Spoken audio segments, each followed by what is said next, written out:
Over to you, Saleh. Thank you very much, Farah, and distinguished guests, ladies and gentlemen.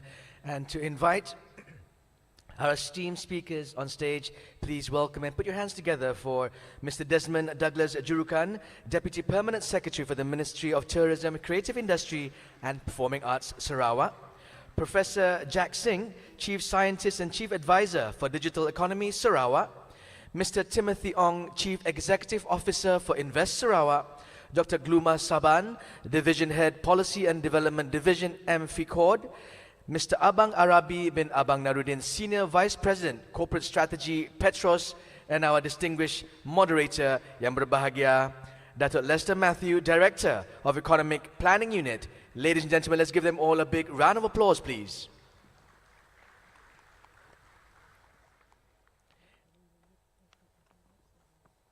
And again, with the special session on business investment opportunities in Sarawak with focus on tourism, digital economy, manufacturing, agriculture and oil and gas respectively, I hand over to our moderator, yang berbahagia, Datuk Lester Matthew. Hello, can you hear me? Yes, sir. Okay. Thank you very much, Mr. Saleh and Puan Sharifah, the Master of Ceremony for this session. And good morning, Excellencies, distinguished guests, ladies and gentlemen, and welcome to this special session on business and investment opportunities in Sarawak. My name is Lester Matthew and I'm the Director of Economic Planning Unit, the moderator for this session.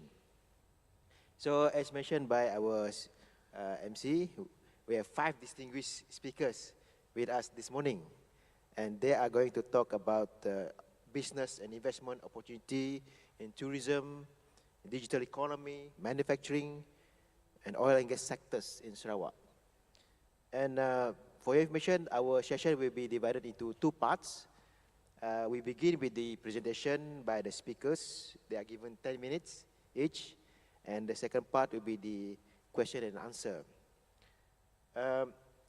Without further ado, now it's a great pleasure to introduce our first speakers, Mr. Desmond Douglas Jurukan. He is the Deputy Permanent Secretary, Ministry of Tourism, Creative Industry and Performing Art, Sarawak. He will be talking about business and investment opportunity in tourism sector. And without further ado, please welcome Mr. Desmond.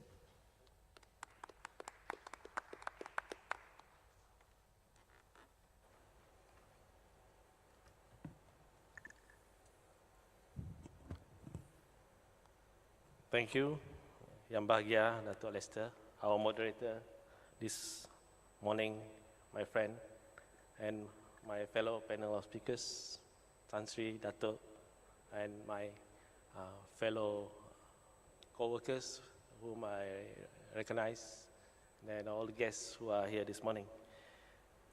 Ladies and gentlemen, today I feel honored to be among the selected panel of speakers focusing on tourism, one of the 6 economic sectors to sustain our current high income status. I'm glad to see that so many guests came during the gala dinner that night, and I can assure you that during the performance done by the Sarawak Arts Council, they were able to see the richness in colors and unity that makes up Sarawak. And then, if you can see the slide, I'll just give you a brief overview on my topic today. Tourism, as you can see there, tourism is just one of the 6 economic sectors that I'll be focusing on this morning. And I'll be talking about the progress and the performance so far after the pandemic.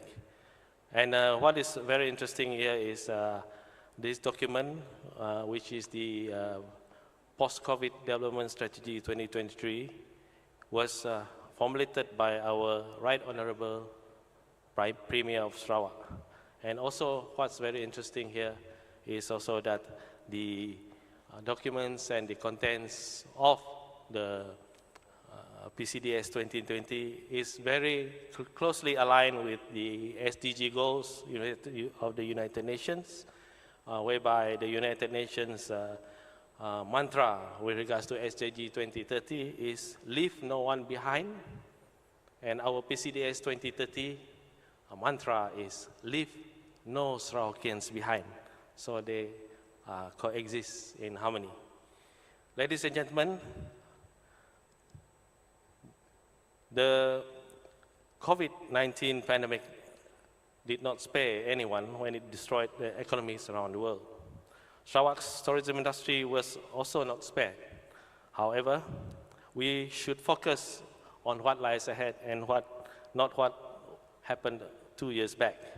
So as reference point, just to see where we are in 2023, I'll be using the 2019 figure to assess and evaluate where is Sarawak in terms of its recovery compared to the UN World Travel Organization's chart at the moment. As you can see, in the last 2 years, we can see a rise with regards to the number of visitors coming to Sarawak, starting from 2022, rising from below 1 million in 2021. It was 2.027 million arrivals. And actually, our ministry had targeted for this year. We were not very ambitious. We wanted to target 3 million visitors, but that target was surpassed last October, whereby we recorded 3.187 million at 5.6 of visitors. Thereby, our minister has so decided that, all right, this seems something that we can work on, and then that Sarawak is on the right road and on the right path to recovery, so that he decided during his winding up speech at the Dewan Undangan Negeri and the State Assembly that in 2024, Sarawak's target for visitors arrival or tourist arrivals will be 4 million, and with an estimated tourism receipt of RM 9.76 million. So that is quite a very high target that's been set, because if you look at the next slide, with regards to tourism investment that we get from the Malaysian Investment Development Authority, the 2 years figures does not seem very promising with regards to the service sector in Sarawak. It's on the uprise for the other sectors, but the tourism is actually under the service sector. And of the 136 projects in 2022, we only got 1 project. And also in 2023, we only got 1 project also. So thus, this means that the investors with regards to the tourism, those who are mainly focused on tourism are still cautious. And then Sarawak is trying its very best to attract more people.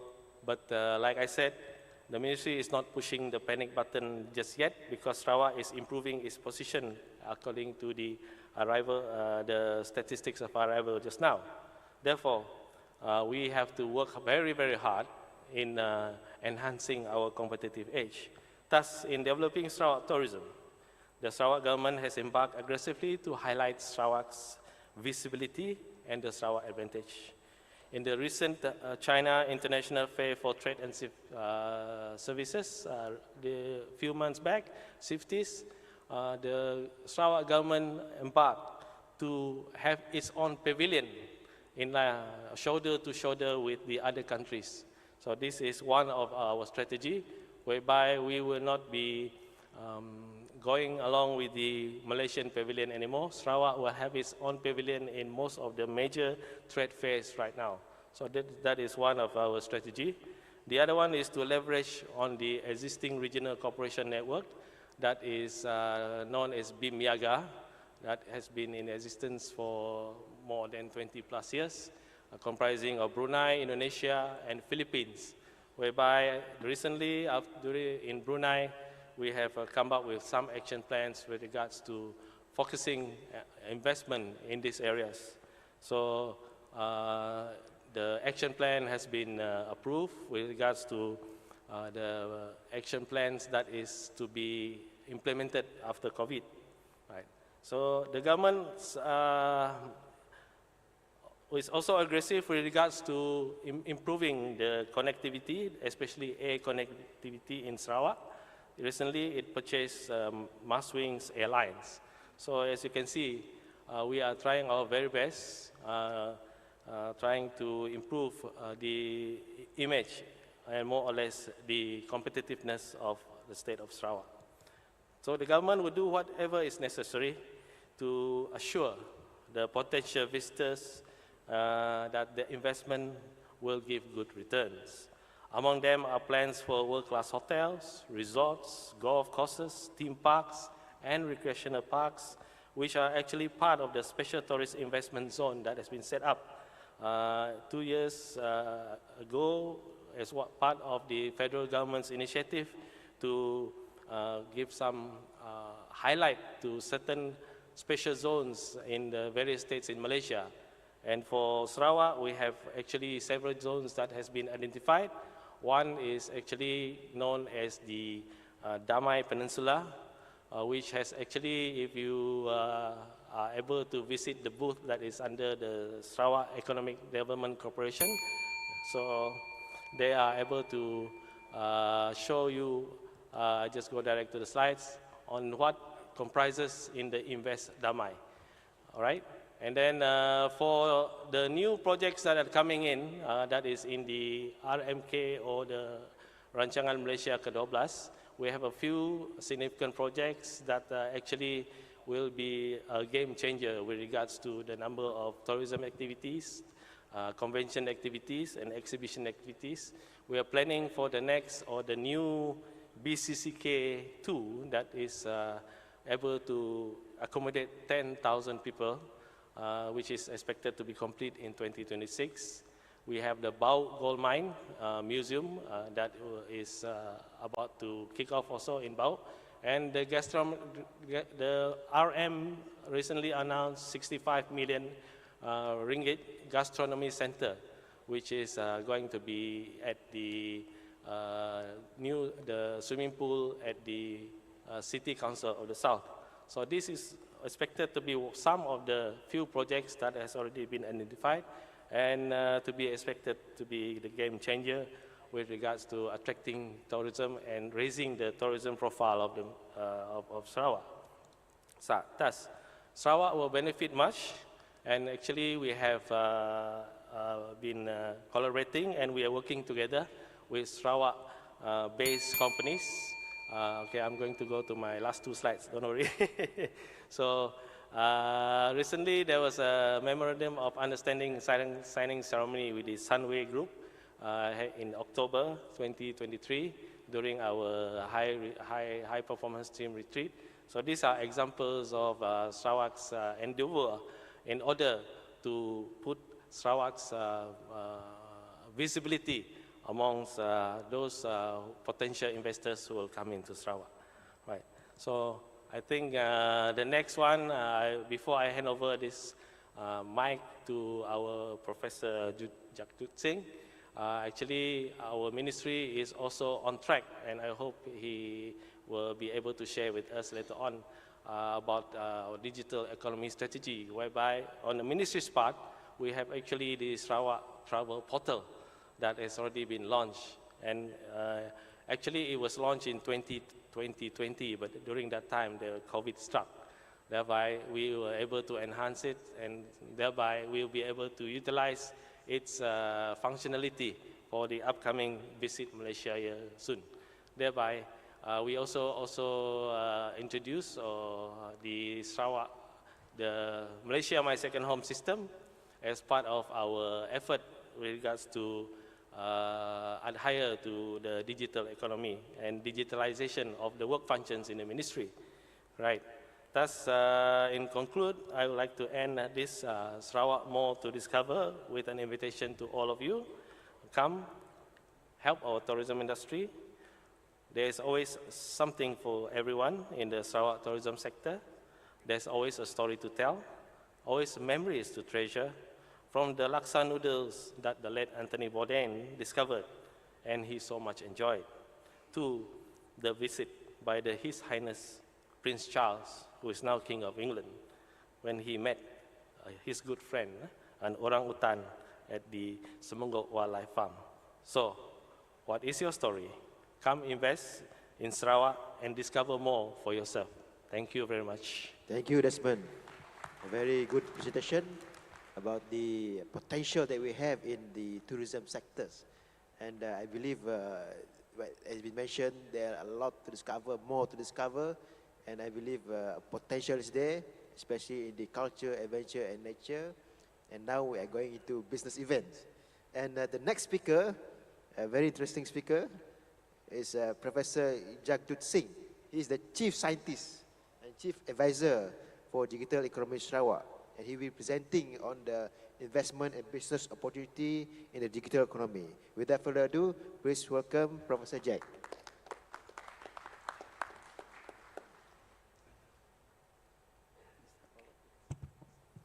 Thank you, Datu Lester, and my colleagues, distinguished guests. What I'm going to talk about is digital economy. And you must have heard from our premier the other day that the new blueprint was launched last month. And I'll give a brief of what this blueprint is about and where the investment opportunities are. You must have all seen this, and I'll just quickly go through a bit of animation here and show you what this blueprint is all about.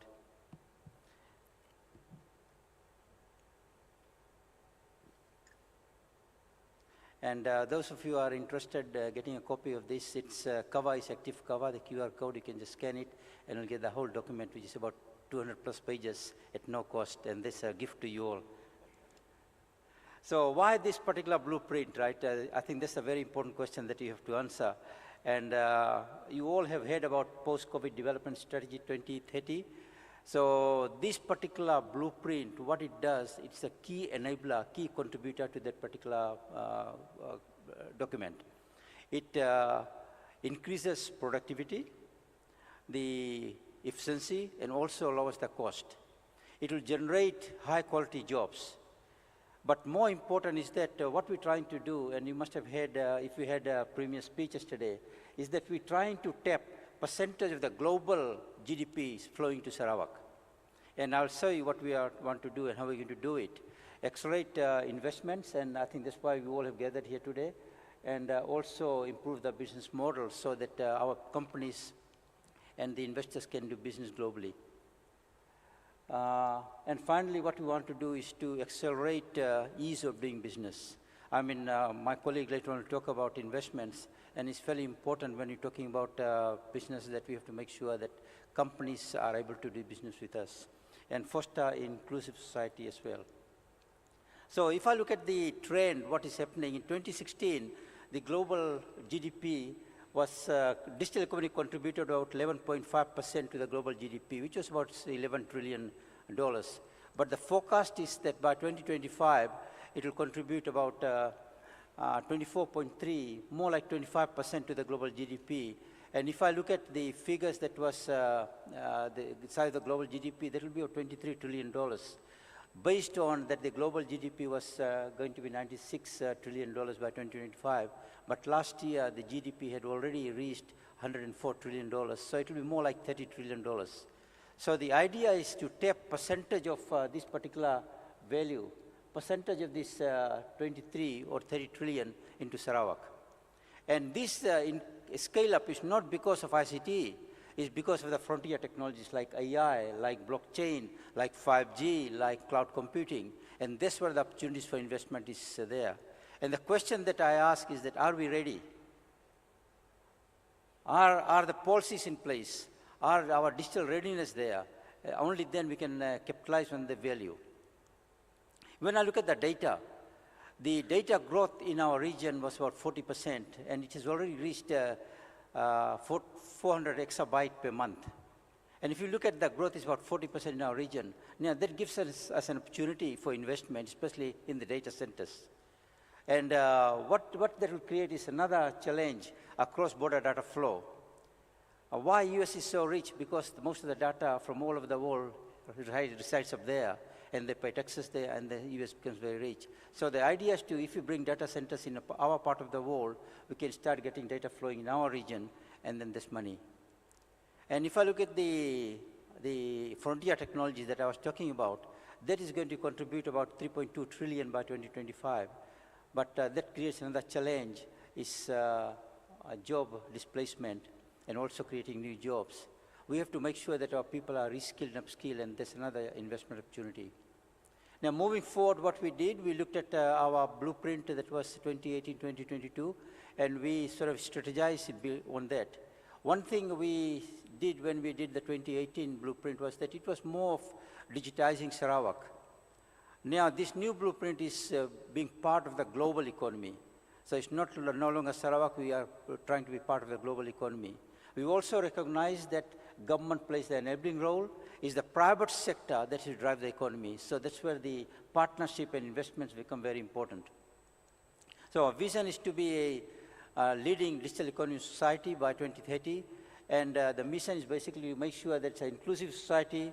The foundations are built, right foundations are built, in particular the human capital and infrastructure and technology adoption. We have to foster the business development, that is investment and partnerships, capitalize on digital technologies, and also make sure that we are able to provide a secure, simple and trusted service to the people. See, this blueprint is built on 5 pillars. The first pillar is focusing on economic growth priorities, and my colleague earlier just mentioned about PCDS and all the pillars. So those are the pillars that we're looking into, like agriculture, manufacturing, services, tourism, and so on and so forth. But the important one is growing our business, digital business. In particular, investment, trade, startups, and spin-ins. The third pillar is transforming our public service, that is improving our ease of doing business.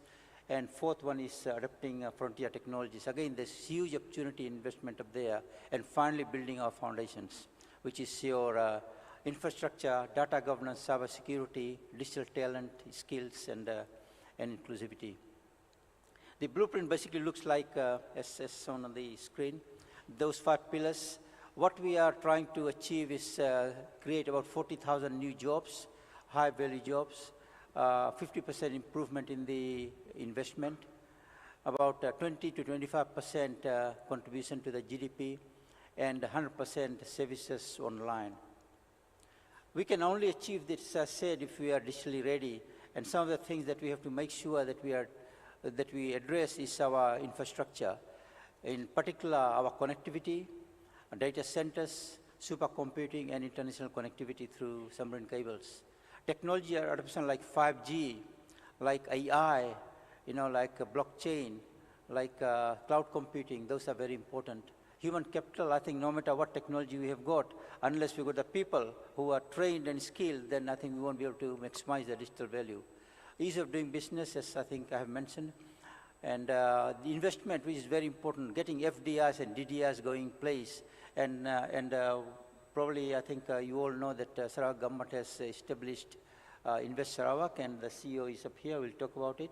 And that is the role of that agency to make sure that we bring in investments in here. This particular blueprint is very heavily based on investment and partnership. Innovation and startup ecosystem, I think that is also very important because our economy is driven by data innovation and data governance. Cyber security, I think that is always an afterthought.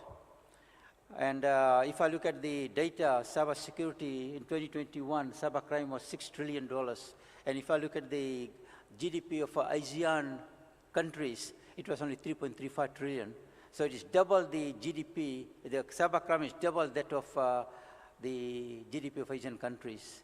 And it's always an afterthought, so we have to do something about it. And of course, the basic infrastructure. I'll just quickly go through some of the investments. If you look at about 15 years back, bulk of the investment was in oil and gas. Now it has shifted to technology. About 70% of the investment globally is in technology area. And of that, about 70% is in US and 25% in our region. But because of the global issues, geopolitical issues and conflicts, it is shifting to our region. And if I look at the Asian region, We got about 6.662 million population with 70% internet activity. So that gives us a huge opportunity to bring in investment in our part of the world because it's a very neutral country. Opportunities are, especially in digital services, technology, infrastructure, and talent. We got the key drivers. We got a very stable government, very progressive government, and at the same time, we got the right policies and regulations. And my colleague will later talk about the policies and regulations that is going to make it easier. Cyber maturity, domestic data centers, international connectivity, and availability of skilled people. Another very important area is our energy. We have got green energy. And if you look at ESG requirements, then I think that addresses that. And as I said, Invest Sarawak is the one-stop center, and the focus is looking to ICT investments. And also, we are setting up digital precincts that will focus that.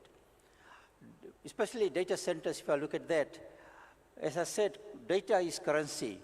If I can data flowing into Sarawak, there's money flowing into Sarawak. And that's the model that we're creating. So we want more data centers coming in here. And one of the advantage of having data centers up here is that our energy is green energy, so we meet the ESG compliance requirements.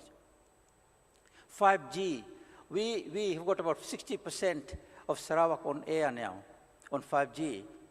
But what we need is use cases, and this again, the use opportunities are there. So what I will see, or hope to see, is investment in intelligent transport systems, critical services, infrastructure, especially remote services, and so on and so forth. So there's huge opportunities in 5G. Digital health is another big area. It's growing. If I look at the data, in 2022, about $206 billion was invested in digital health, and it's growing. So the opportunities are in telemedicine, mobile health, remote health. So I think this is not going to be done by the government alone. That's where the public-private partnerships becomes very important, investments become very important. And semiconductor industry, this is another big one. I think we all have had, because of the geopolitical issues and the conflicts, you know, the whole world is shortage of microchips, the ICs. And it is going to be about $1 trillion industry by 2030. And the major growth is in automotive area, the communication pieces, and so on and so forth. And what Sarawak has done, they have spun up a company, which is SMD, and looking into that. But there's a huge opportunity in microchip design up here, which is a high-end industry that I'm hoping that investments will come into this area. And finally, AI. I think we all know about generative AI, and the application is everywhere. We don't get into these technologies like this, then I think we'll be left behind. So I'm looking for investment partnership in these areas. And finally, if you are interested in the blueprint, you can scan the QR code, and it is a gift to you as from Sarawak government. Thank you. Thank you, Professor Jack. I like the way that you say that Sarawak is now ready for the digital transformation because we have the right ecosystem.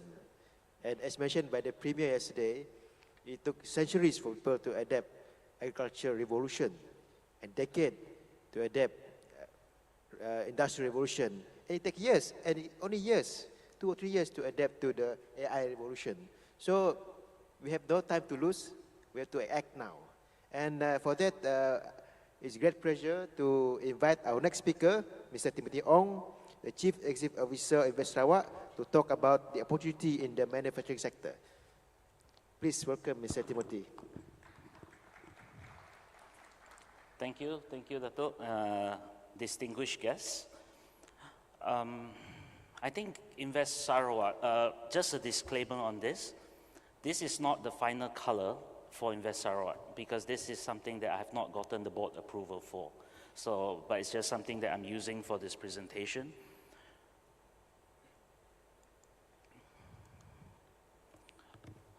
Over the past 2 days, you are hearing a lot about Invest Sarawak in terms of, you know, a one-stop shop, one-stop center. I think you have a lot of things like Invest Penang, Invest Selangor. But I think what Sarawak is trying to do is really trying to make it a real one-stop center. What it means is for all investors coming into Sarawak, Invest Sarawak will be the first point of contact. I will go through some of the functions and services. Bear in mind that although the area that I'm supposed to talk about is manufacturing, of course, our parent ministry is handling manufacturing, but I will try to introduce a little bit on Invest Sarawak because it's so new. Invest Sarawak started only in August 2023. So it's around 3 months since I started.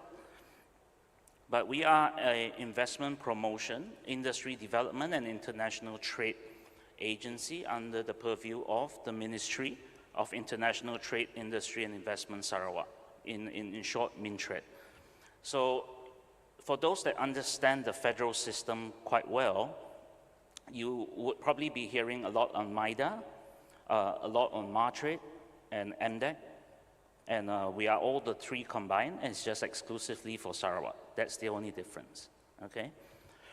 And if you looked at investment promotion, although it's taking the lead in terms of the orientation in that whole sentence structure, the industry development portion is one that is critical. We believe that the economic complexities and the supply chain transformation for Sarawak will be key in terms of landing new investments in the future, or if not, the best possible investments that we are looking for, especially when it comes to high quality investments. We had two of our esteemed speakers talking about the various components, the initiatives that the government is doing. I'm not going to talk about the high quality investments and all that. Look at the last line, the final 3 words or 4 is about private sector to flourish, right? So building the right climate ecosystem so that private sector can flourish. So I think this is not just a whole of government approach. I think you can see that consistency across. We have been talking about PCDS, we have been talking about the blueprint, but what's more important is that the private sector, we are inviting the private sector to be part of the journey, and I think they should be the major drivers for these initiatives. So I can be wrong, but I believe that is, my peers would probably be repeating the same. But then what is it that we are trying to achieve, right? Connectivity to the global marketplace. I think Sarawak is poised to be in that position. I will explain a little bit why. I think we need a vibrant local economy, all right? And that's why we talked about the complexities, the supply chain transformation. We're talking about ESG, we're talking about digitization. These are all components to help build a very strong MSMEs, I would say, right? To really then help us, them being the strongest attraction for the major multinationals and companies of such caliber. And of course, we have strong economic and investment policies. I'll share a little bit on that. High-tech and knowledge-intensive industries which drive new employment and productive partnerships. So you see that in the vision, you see that then in the mission as well. It's really around a common theme of partnerships. I think we cannot do it alone. I think that's very clear, and for any country for that matter. I think it's a collective effort that we are looking at. So please, for those that would be interested to look at this, please do not hesitate to contact Invest Sarawak or any of our colleagues here. Okay, consistency, right? You looked at PCDS, you looked at the blueprint. Well, we will be having a Sarawak investment policy going forward. We're expecting to complete that at the end of 2024. This is a piece of work commissioned by MINTRAD, which looks specifically in all the different sectors that Sarawak will prioritize in order to achieve PCDS 2030. So if you realize a common way of looking at things in Sarawak is everybody is building towards PCDS 2030. So there's no variation in that sense, right? It's just around the methods may change, priorities for ministry may change, but the end goal of it will be PCDS 2030. Right? Our function and services, of course, your typical IPAs, advisory services, so I would encourage companies that are trying to develop projects in Sarawak to really engage with us early. I believe it's a co-development process. You shouldn't only be coming to the government towards the end, and especially towards the end where you want to just have certain incentive structures in place. We should be part of that process to help you accelerate, right? I think the word here is acceleration. Now, of course, we do facilitate in terms of laying out the kinds of incentive packages that will be applicable for your projects and businesses. We also do then provide information on investments, market intelligence, especially with regards to the local scene here in Sarawak. We were told that project evaluation is also part of what we do, especially on strategic projects. And I think that what was very obvious during the board meeting, which just concluded 15th of November, 2 weeks ago, I guess, the approval process, okay, this is something which is new to us as well. This was raised by the Right Honourable Premier, that the approvals should also be streamlined, as well as streamlined and accelerated through the board of Invest Sarawak. So I'll explain also why this is the case. I'm not going to speak. So this is just a layout of the board for Invest Sarawak. So obviously the Premier is the chair of the agency, but then you also do have the Deputy Premier being the Deputy Chair, and of course 12 other members. I know it's quite a handful when it comes to the number of board members, but the intention of having such a heavy board is that it can actually become a one-stop center when it comes to investments. We can quickly react to the international market, international investors, in terms of whether it's preliminary approvals or final approvals and things of that nature. So the internal workings of government should be left within government. So we try, this is all in the context of the ease of doing business. So the consistency in terms of the messaging matrix is the same. This is also something that was approved at the board level. We are proposing a new industry advisory panel to support the function of the board, and this has been approved. We are hoping to have the members of this committee or the advisory panel before the end of next year. And the reason why we are having this is because we need partners to help in terms of insights as well as recommendations on how we could actually do this together. So if you look at the component of why industry players are there, they are both people that are providing certain directions, but also at the same time, your prospective investors, right? Because the right investment climate is not just around incentive packages, grants for that matter. I was afraid that I would hear that bell, but yes, fine. FDI and ecosystem strategy, it's common. Digitization is well in the center. Partnership, again, I have to reiterate, human capital development, the connectivity, the infrastructure, diversification of economy, the financial ecosystem, I don't think that's largely touched, sustainable SMEs. So all these are really the blocks and components and how we intend to grow Sarawak going forward. I will skip this because it's so the goals and targets, basically, again, PCDS, ease of doing business. Prof, I actually included the ICT thing in there, so, the 40 billion cumulative high quality and diversified investments, especially on the ICT part. Then, of course, the increase in share of services sector, right? Currently, we still intend under PCDS to keep at least 30% manufacturing, and that's going to happen. But FDI, DDI, right? We will need to have that balance as well. So it's not just around foreign direct investments. We are also working closely with local investors to try to grow their businesses and look at new investment opportunities. So with that, thank you. At least I don't hear the second bell. So thank you very much. Mr. Timothy, you are on track.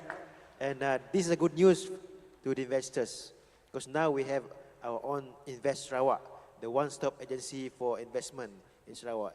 And I believe with Invest Sarawak around, the ease of doing business will very much improve in Sarawak. And our fourth speaker, a very important man here, because he's going to talk about investment opportunity in the agriculture sector. And this has been mentioned in the keynote address by the speakers in our gala dinner about food security. And here we are, we have Dr. Gluma, they will be presenting the opportunities in Sarawak under the agriculture sector. Without further ado, please welcome Dr. Gluma.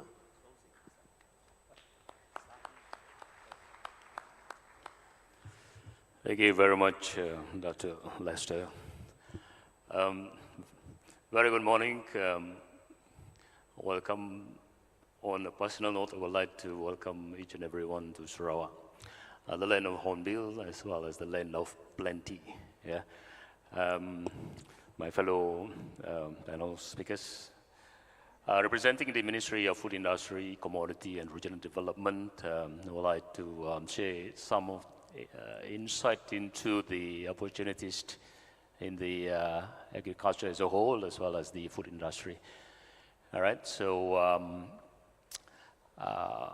I hope you have been enjoying Sarawak food and delicacies, right? Because talking about agriculture, we cannot run away from, food, yeah? And if you want to know more about Sarawak food, we welcome you to explore our street in Kuching. And there's a lot of plenty of food, as what I've been told by Mr. Desmond earlier on, all right? So without further ado, let me begin with the first slide. Now, the Sarawak Ministry of Food Industry, Commodity and Regional Development has been trusted to come up with the policies, especially to achieve the Sarawak aspiration to become the net food exporter by 2030. So our mission is basically to transform as well as to sustain the agriculture sector as a whole, as well as the rural economy, because most of the farmers are usually resided in the rural areas. So we are also taking care of the people in the economy of the people in the rural areas. This is done through the modernization and as well as the commercialization programs and activities. Okay, so from there, our policy direction is to drive the agriculture sector through technology, and that is why Prof. Kaleron have mentioned a lot of the digital initiatives. So in our case, is to drive it through the digital agriculture, and to make it as sustainable as possible, which will ensure food security, because this is one of the hottest issues that are being talked about, all right, today, and not only in Sarawak, in Malaysia, but also all over the world. Okay, and then to establish, as I've said, to make Sarawak as the net food exporter by 2030, which is based on the 3 pillars, which is stated in our post-COVID development strategy 2030. All right.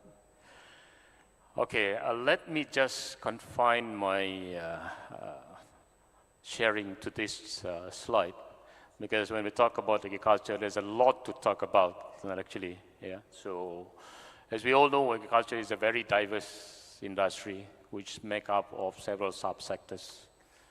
Talking about crops, we have commodity crop and food crop. Then we have fisheries. We have livestock. We have agro-process industries and all of this. So let me just confine to these 3 subsectors, which we believe that can drive Sarawak to achieve our aspiration to become the net food exporter. Now, talking about Sarawak as the land of plenty, we have so many plenties in Sarawak. Talking about rainfall, we have plenty of rain or water in Sarawak. Sarawak recorded between 3,300 milliliters to about 4,600 milliliters annually of rainfall in Sarawak. So compared to some other countries, water is not actually a problem in Sarawak, which is important for agricultural activities. Yeah. On top of that, Sarawak has about 22 major river basins. So again, that will help us a lot in terms of agricultural activities. And then we have hydro dam lake. All right, we have currently we have 3, and 1 is under construction, yeah, which is Balai. So that also not only provide water, but can also become the avenue for aquaculture activities. Now, the first areas that I would like to share with you, which you would like to look into further after this, is the fact that Sarawak is covered with about 1.62 million hectares with well palm. All right, so this is where we are strong of, because we look at the overall agriculture sector. Sarawak is indeed a net exporter of agriculture, right? Whereby agriculture contribute around 14.5 billion ringgit Malaysia to the total GDP of Sarawak, which is again is only about 10.45% of the total GDP.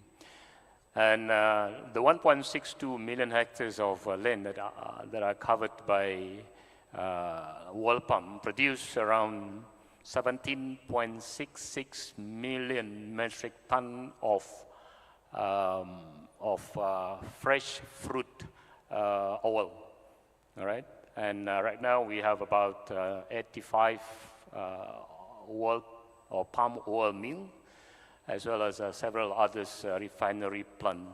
But what we are lacking here is the palm oil oleochemical plant, which process the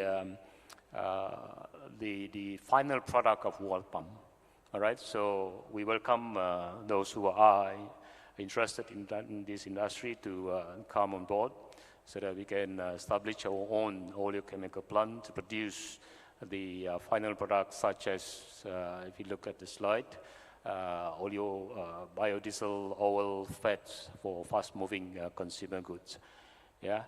On top of that, when we produce or process or refine the oil palm product, it produces a large amount of biomass, yeah, of oil palm, which in turn can be turned into animal feed.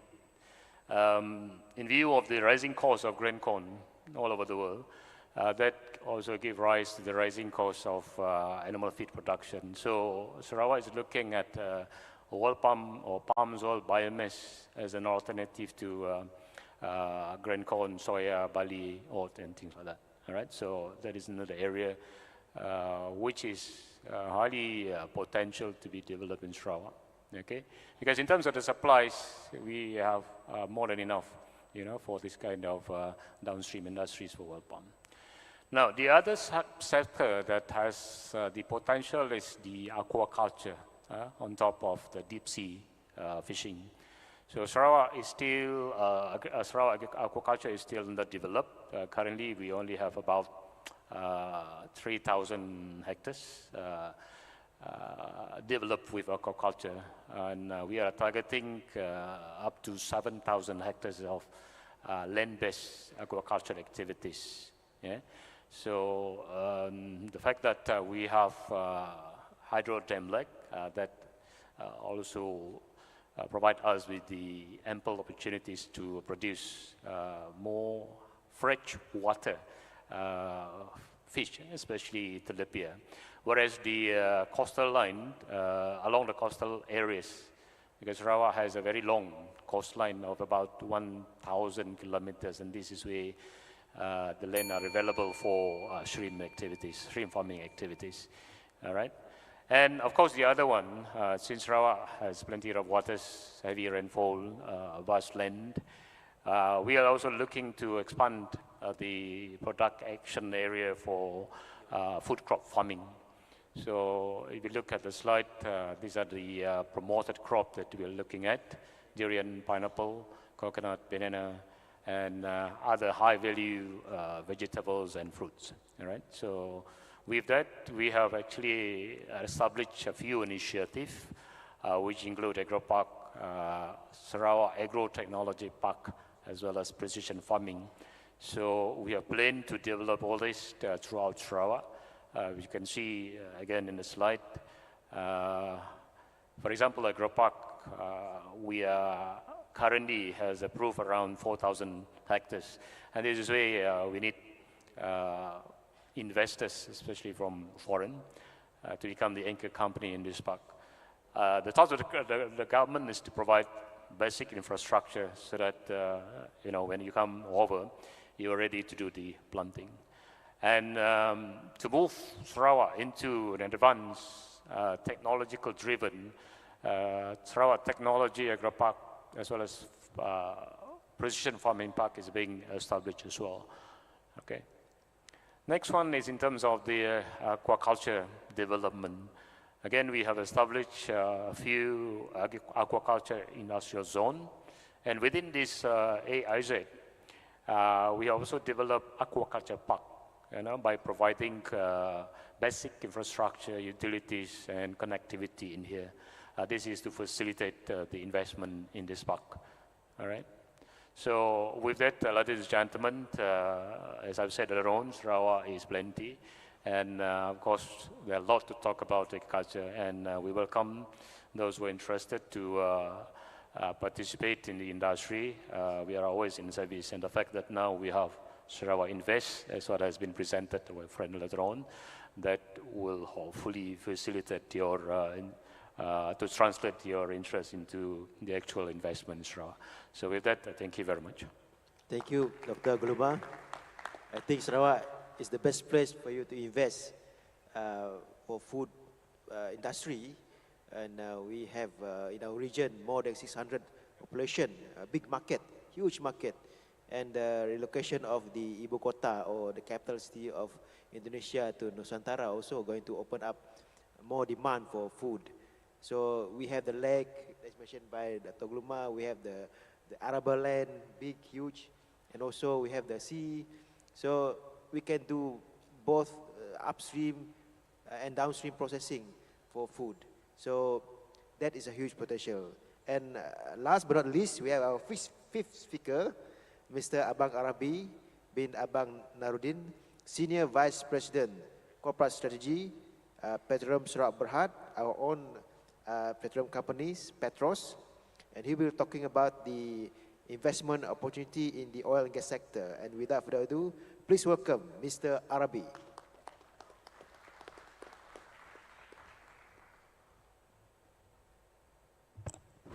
Thank you for that introduction, Dr. Lester. A very good morning. Assalamualaikum. Salam Sarawak Maju Makmur. Indeed, an honor for me to speak alongside my colleagues from Sarawak. Today I'm going to share with you the Sarawak oil and gas investment opportunities towards a low carbon future. When I was sort of thinking of what to share with you, really, the low carbon future fits the bill, because when I look at the objectives of this forum, one of the objectives is to advance green economy and partnerships for climate action, green technology, and innovation for the preservation of the planet Earth as habitat for humans. So I hope I will be able to share with you in not so great detail, at least in terms of the strategy that we have in Sarawak towards a better future for all of us. Let me start by sharing with you the history of Sarawak oil and gas. Yeah. Sarawak sees a lot of first in the oil and gas industry. Certainly Sarawak pioneered a lot of sort of the initiatives in the industry. The first and the most famous that everybody knows is that the first oil discovery was made in Sarawak back in 1910 by Shell on top of a Canada Hill. Yeah, that was in 1910, and following thereon, a lot of efforts expanded offshore, and the first offshore oil well was, or platform was started in 1968. It was the West Lutong field in offshore of Miri. Since then, Shell did a lot of exploration and made a lot of discoveries, gas discoveries in addition to oil. So then you saw the first LNG plant in Malaysia, Malaysia LNG, which was incorporated in 1978. And in 1983, saw the first LNG cargo exported out of Bintulu. Yeah? And in 1993, the first, for Sarawak, the first GTL plant was incorporated and commenced operations. That was by Shell. And not too long ago, in 2016, Sarawak saw the first, again, floating LNG facility, this world first, which was launched by Petronas.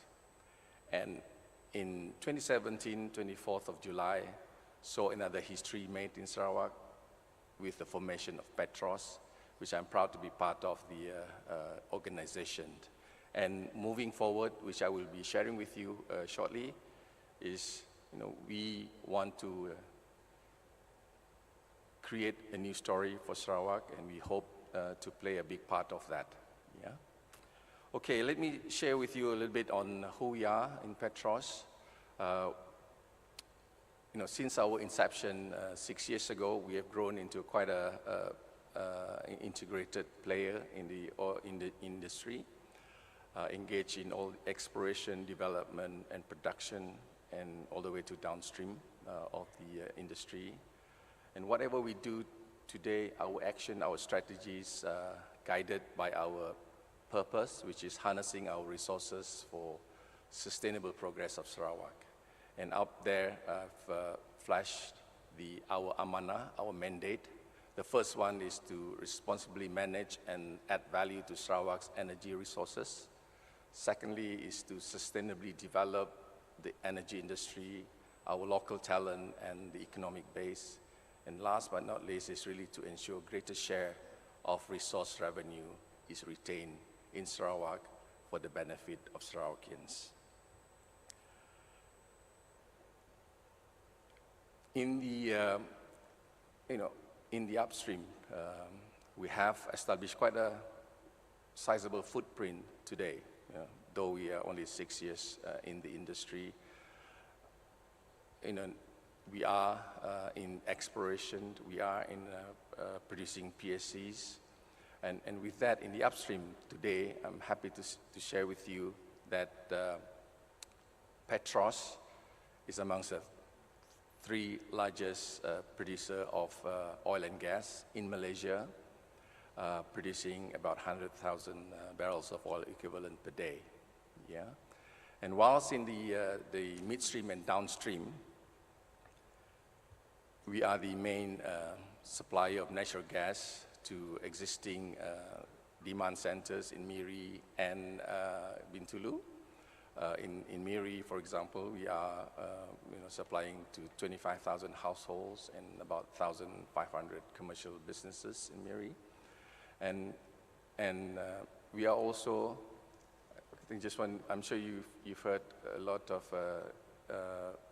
announcement at the recent Dewan Undangan Negeri of Sarawak that tomorrow, 1st of December, will see Petros supplying 100% of the subsidized LPG in the whole of Sarawak. Yeah, thank you. And with that amanah and that responsibility, we really want to ensure that our customers in Sarawak will have access to availability of reliable and affordable gas cylinders to all households. And there's also, I would like to take this opportunity to also assure our customers and those new customers that want to switch to our LPG cylinders, there's no additional charge. Yeah, you can just bring your different colored LPG cylinders to our dealers and get that exchange with our red Petros LPG at no additional charges. Yeah. Okay.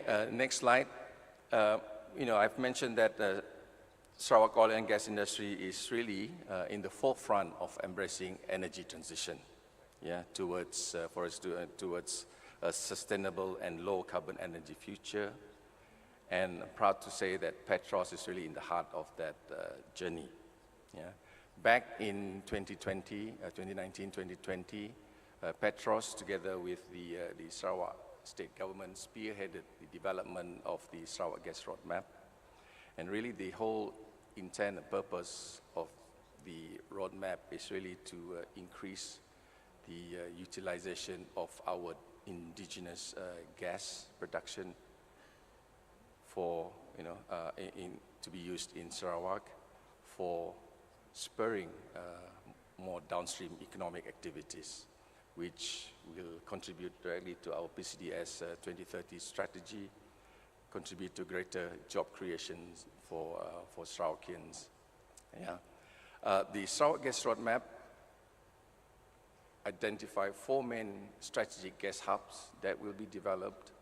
The 3 in the north are existing, Miri, Samalaju, and Bintulu. And down here around us, next to us is Kuching Hub.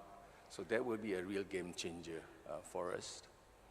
If you look at the various opportunities that we have laid out at all the different hubs, you can see a lot of investment and business opportunities for potential investors.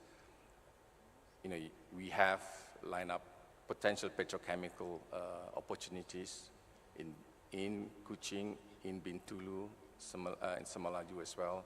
We are today already developing as part of the Sarawak Gas Roadmap, new CCGTs, which is gas-fired power plants.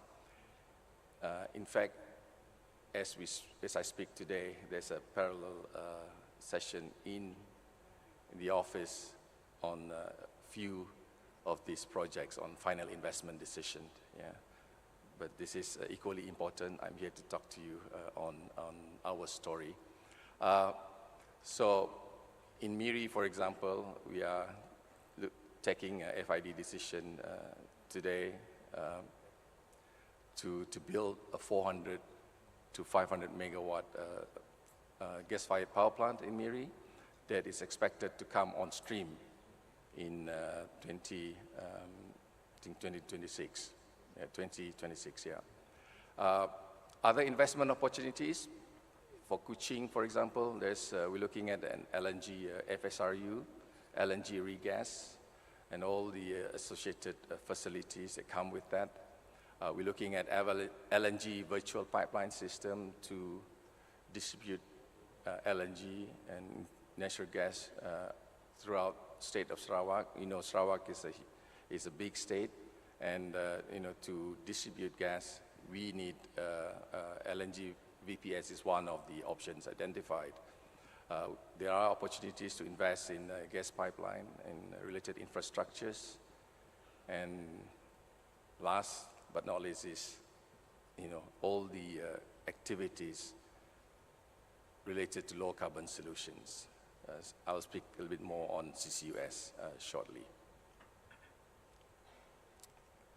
Alhamdulillah, really, Sarawak is blessed with all the natural resources that we can harness. Yeah. In terms of hydropower, we have a lot big rivers. Yeah, and I know Sarawak has got potential of about 20 gigawatt of hydropower potential. We have about 60% of the natural gas reserves in Malaysia. In terms of carbon storage, CCS, we have more than 65% of CCS potential in Malaysia. In terms of numbers, based on the published figures, we've got about 9 billion tons of CO2 equivalent storage capacity. So with all these ingredients, you want to use that word, you know, Sarawak is poised to play a leading role in realizing and moving towards a low carbon economy. Yeah, huge potential there for investment and opportunities. Yeah. CCUS, everybody is talking about CCUS today. CCUS is, I would say, a must. It's a necessity for us to, you know, to meet our net zero objectives by 2050. Yeah, you know, we can have all the clean fuels, green energy, but ultimately, CCUS is key to help the world meeting the objectives. Yeah, our Sarawak CCUS strategy are really driven by three main objectives or strategic value drivers. The first one is CCUS enable us to commercialize the development of stranded sour gas reserves in Sarawak, because more than, I would say, more than 50%, about 70% of our remaining gas resource are with high CO2. So CCUS is key for us to unlock those reserves. And secondly, with that, we be able to ensure a long-term gas supply security to progress our Sarawak Gas Roadmap vision, and also in supporting the energy transition. And last but not least, it's really it's about attracting investors to work with us in maturing the CCS infrastructure and building our Sarawakian capability and providing long life jobs to Sarawakians. This is, I think, my last slide. Really, this is the vision we have, the game changer that we have for Kuching. We hope by 2030, Kuching will be a home for a new CCGT plant, which will be fired initially by LNG, replacing the existing coal-fired power plant in Saksikan. We hope to see a new world-scale integrated downstream gas petrochemical complex producing a cleaner blue hydrogen or blue ammonia. We hope to see in Kuching by 2030 onshore sour gas facility for development of high CO2 gas field in offshore Sarawak and near West Luconia, which will be enabled by offshore CCUS. And also, we hope to see new CO2 receiving storage hub for local carbon emitters and also for international emitters in Kuching. Yeah, all this really to establish Sarawak as the CCUS heartland in the region. Yeah, I hope with those slides you have the appreciation on the opportunities that we have in Sarawak towards achieving, all of us working towards a cleaner future. So let me end with this slide. Really, on behalf of Petros, on behalf of Sarawak, we welcome you to work together. We are, in our journey looking towards forming strategic partnerships with people, with investors, partners in the region from other places to work with us. Yeah. So Sarawak welcomes you. Invest today for a greener tomorrow. Thanks for your attention. Thank you so much. Thank you, Mr. Arabi. A very comprehensive presentation on our oil and gas roadmap. And we can see from the presentation, we have a very clear roadmap on how are we going to develop our oil and gas industry. And we welcome partners, investors to work hand in hand with our Sarawak own petroleum companies, Petros, to develop not only to build prosperity, but also enhance our technology in the, what they call that, to address climate change. So especially through the low carbon initiative. In the opening address of our Right Honorable Premier, he mentioned about Sarawak would like to be part of the global supply chain for halal product and services, as well as providing solution for the world issues like climate change and food securities. And the 5 speakers that we have this morning has elaborated enough on the initiative that Sarawak has initiated, and it opened up more opportunities for business and investment opportunity for the whole world. And now we have 20 minutes for question and answer. I would like to hand over to the floor if you have any question to our distinguished panelists. Now, is there any? Okay, sure. You can go to the mic at the center there. Please state your name and your organization.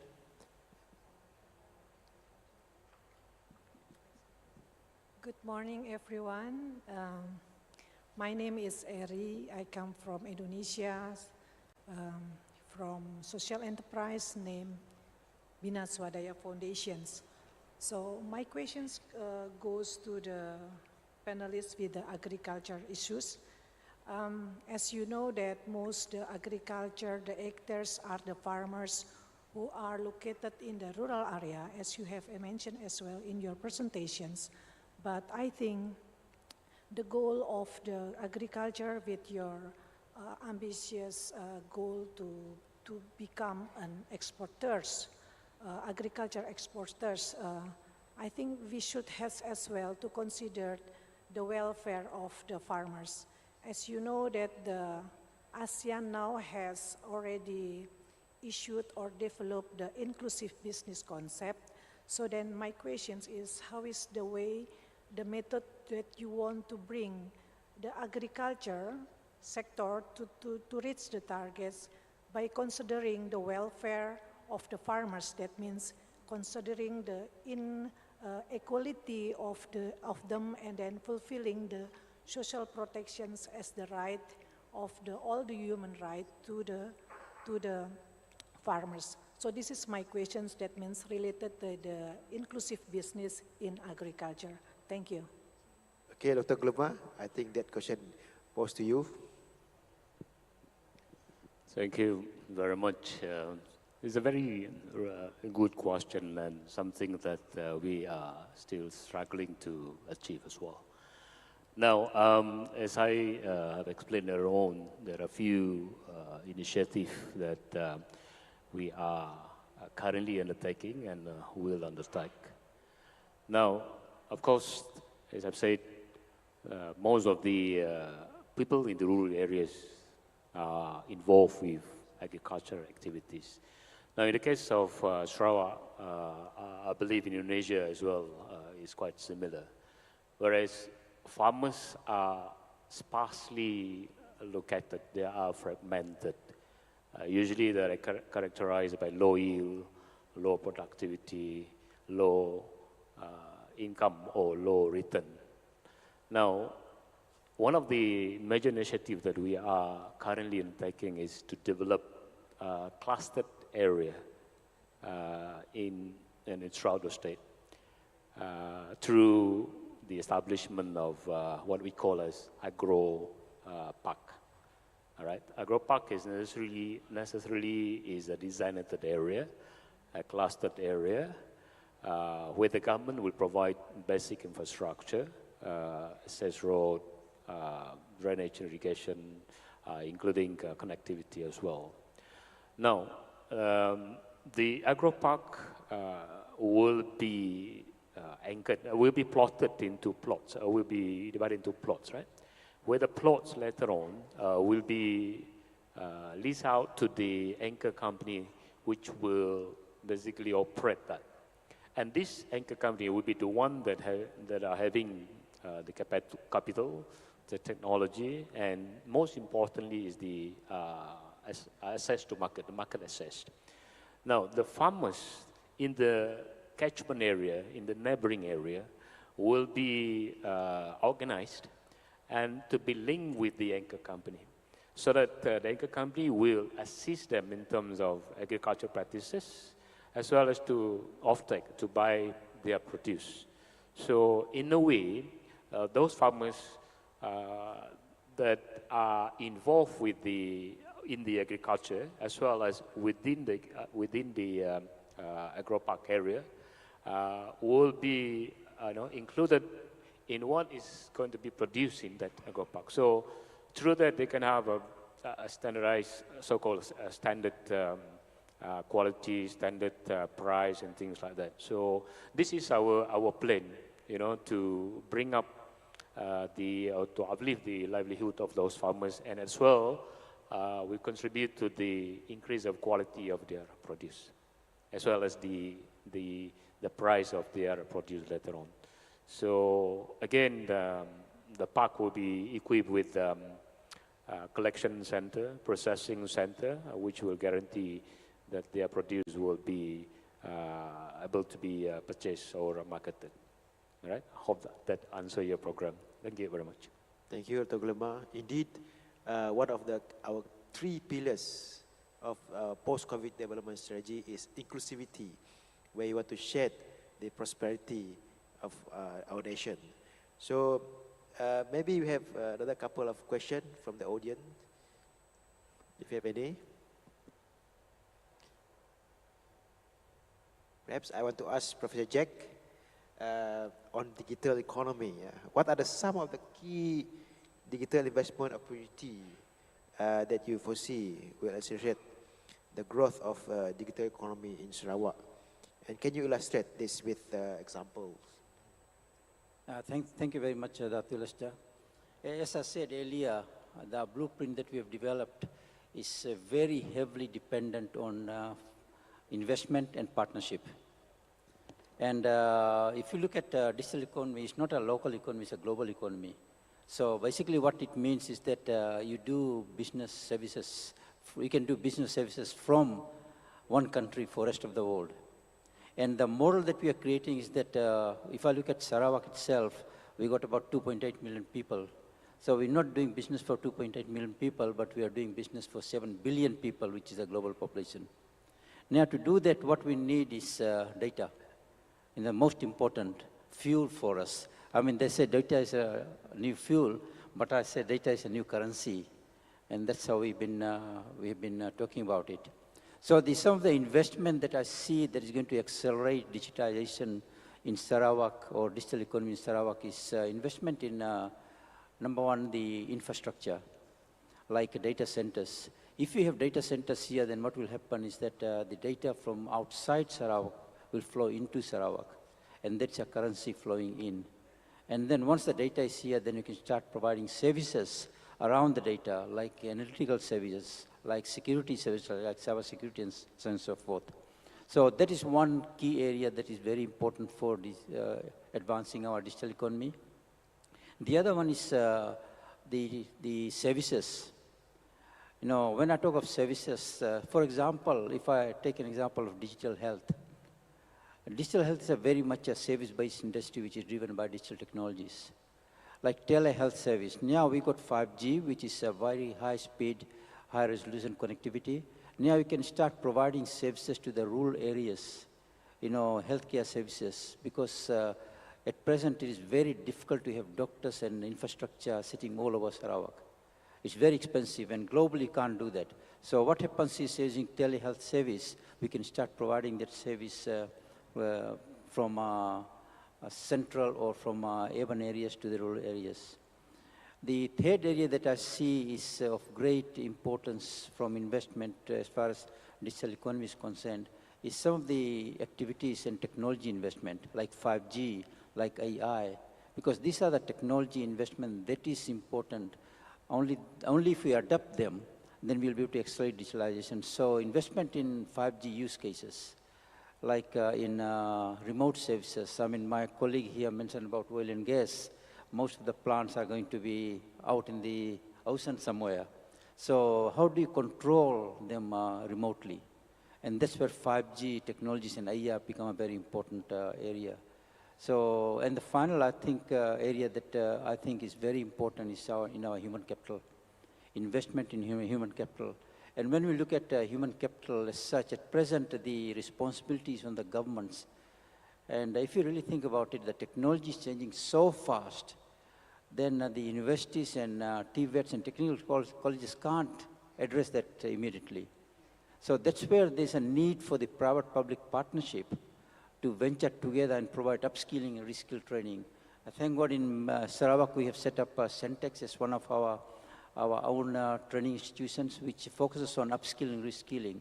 And there what we've got number of industry players, technology players like Huawei, like GE, General Electric, like Bosch and Microsoft and others. They are all partnering with us. And together we're providing the upskilling, reskilling service for the community so that when the graduates come out, they are job ready. So these are some of the areas that I think are very important, Datu, that we have to invest, we have to attract investment, and also we have a public-private partnership to address this. Thank you. Thank you, Professor Jack. I think we have a question from the floor. Thank you, Ato. I have two things. First, it's heartening to listen that there will be priorities given to develop the local resources domestically. Especially I'm referring to the renewable energy that you have to attract data centers to be set up here. I think that's a great move. My question would be, how is the approach? Are you going to invite companies to bid for the renewable energy that you have and how much investments they're going to invest into the data center and the submarine cables, for example, for connectivity? That's my first question. And related to that would be the depleted gas fields and oil gas fields, where the priority should be given to store, to capture and store locally produced carbon as opposed to importing some of those carbons from outside. Second question would be more for Dr. Gluma in terms of agriculture food security. I did not hear you mention about poultry, which is the main source of protein for most Malaysians and Sarawakians, and also pepper, which is one of the forte for Sarawak. I would have thought that given pepper is one of the highest yielding crop per hectare, wouldn't that be a natural progression to further promote and increase hectareage in pepper? Thank you. Thank you, Tan Sri. I don't think we need further introduction to Tan Sri. He's a very famous guy. He's from the Bursa Malaysia Berhad. I think we start with the first question on the depleted oil and gas. Mr. Arabi? Thank you for that question. I thought there are two parts to that question. One is about data centers, right? Okay, and the other one is with regards to depleted priorities for, I don't know, maybe the data centers would be, I would leave that to you. But I think, let me tackle the, on the CC carbon capture. Indeed, Sarawak is blessed with the lot of depleted reservoirs, both oil and gas. And we are sort of geologically well suited for a safe storage of carbon. Yeah? In terms of priorities, we do actually encourage investors actually to set up their shops in Sarawak. Yeah, that will sort of spur more economic activities. And then for their green agenda, for their net zero, they could have a closer access to the carbon storage offshore Sarawak. Yeah? Of course, for existing sort of foreign emitters, we are in discussion with many big ones. We are in discussion with, where we have MOUs with the Koreans, with the Japanese, to look at opportunities of bringing the CO2 to Sarawak to be injected. Yeah, so certainly we would encourage rather than exporting the CO2 in Sarawak, for them to first set up their shops locally here. Yeah. So I don't know whether that sort of answer your question. In terms of investment opportunities, I think up on my slide just now, for the whole of sort of both the Sarawak Gas Roadmap and the CCUS opportunities, it's in the tune of more than 100 billion ringgit investment. Yeah, no exact numbers, but that's the tune of investment that we're looking at. But I think for the data centers, I'll pass to you, Doc. Yeah. Thank you, Tan Sri, for that question. I think it's very important. I mean, one thing is saying that we want data centers, but important thing is that can we do it? And the way I look at it is, especially if you want to set up data centers, which one thing is they're very power hungry. I mean, they look into, if you start looking at hyperscale data centers, you're looking at 200, 300 megawatts of power. And so that's one thing that a lot of countries can't do it because of the power requirement. Thank God, I mean, we have got a lot of green energy that addresses that. But the other thing is that when you look at data centers, it's not our local data that we're looking at, because we've got, as I said, 2.8 million people. How much data we're going to generate? So it's the external data we want to flowing into. And you put in a very pertinent point there, is that our connectivity to outside world. And that's where the submarine cables become very important, because if you see 90% of the data flow globally is through submarine cables. And thank God we got our own local company here, which is IREX, before it was known as PPTEL. Now they have already done a major submarine link from Kuching to Singapore through Batam, which was launched last year. And the new one is hopefully will be completed by next year, which is from again Sarawak to Hong Kong. And there are already existing lines to, as you know, to Indonesia and Singapore also. So with all this, I think that will become an opportunity for the large-scale data centers to be put in here. And I think one of the things that we have to keep in mind is that as soon as you start looking at data centers, then the services that has to be provided to support that, especially cyber maturity, because you're handling a lot of data, then cyber security becomes a very important area.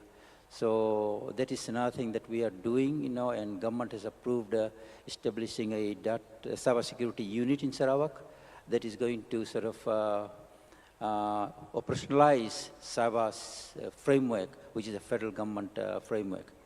And I'm hoping that by end of this year, early next year, the unit will be set up, and they will be providing guidance and support to businesses and government and citizens on cyber security. Looking into the policies that is required, especially for the data and network security, looking at the infrastructure, the hardware, the software applications that can be purchased by the government and others, so that at least we can advise them, and also looking into the disaster management and so on and so forth. So this is where I think we are going, and I think it's fairly important that we think we have got the ecosystem to address attracting large-scale data centers into Sarawak. Thank you. Thank you, Prof. Jack. I think the last question is very important. Okay. Thank you very much, Dr. for raising that food security issues with regards to poultry.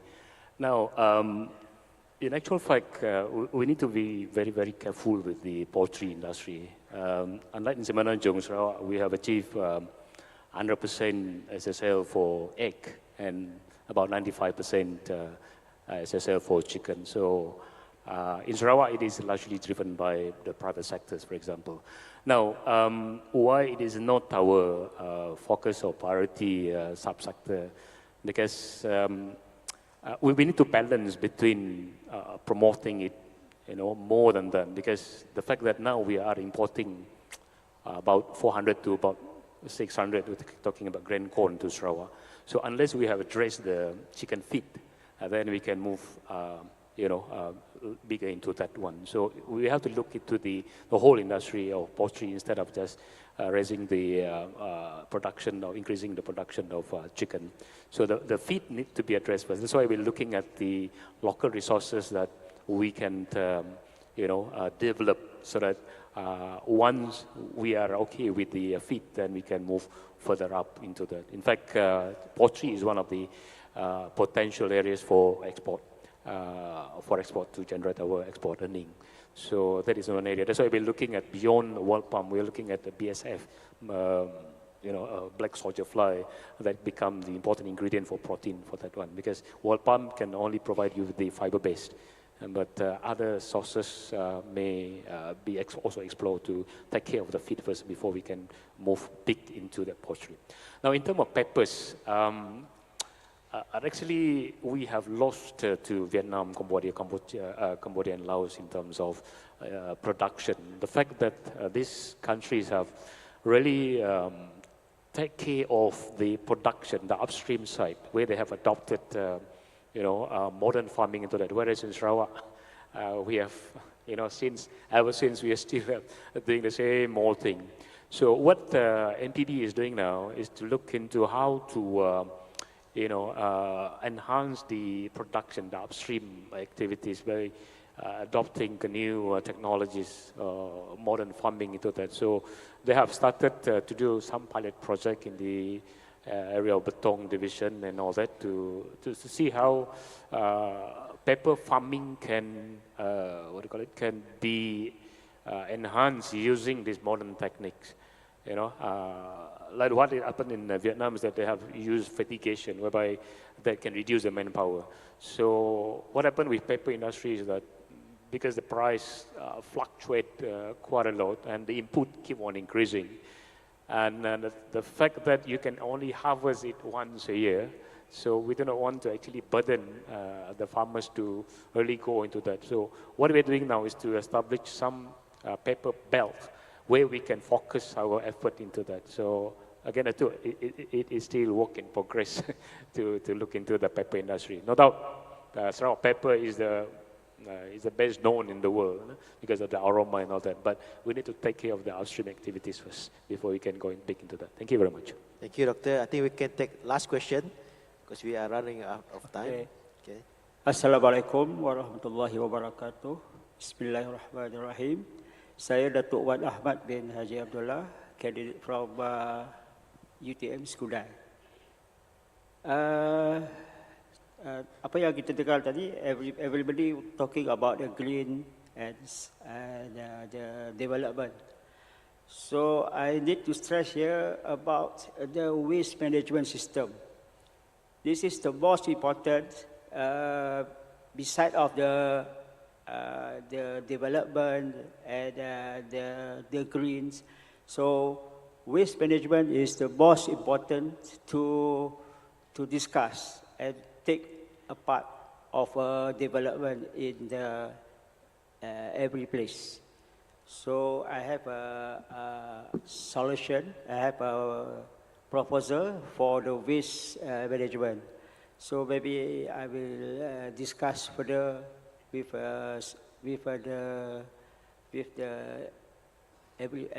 person in charge according to the waste management. Thank you. Thank you. I think that is a suggestion. I think for your information, we do have all the the mitigation on waste management, especially solid waste and also hazardous waste. So maybe I think we are now at 10:36. We're supposed to stop at 10:30.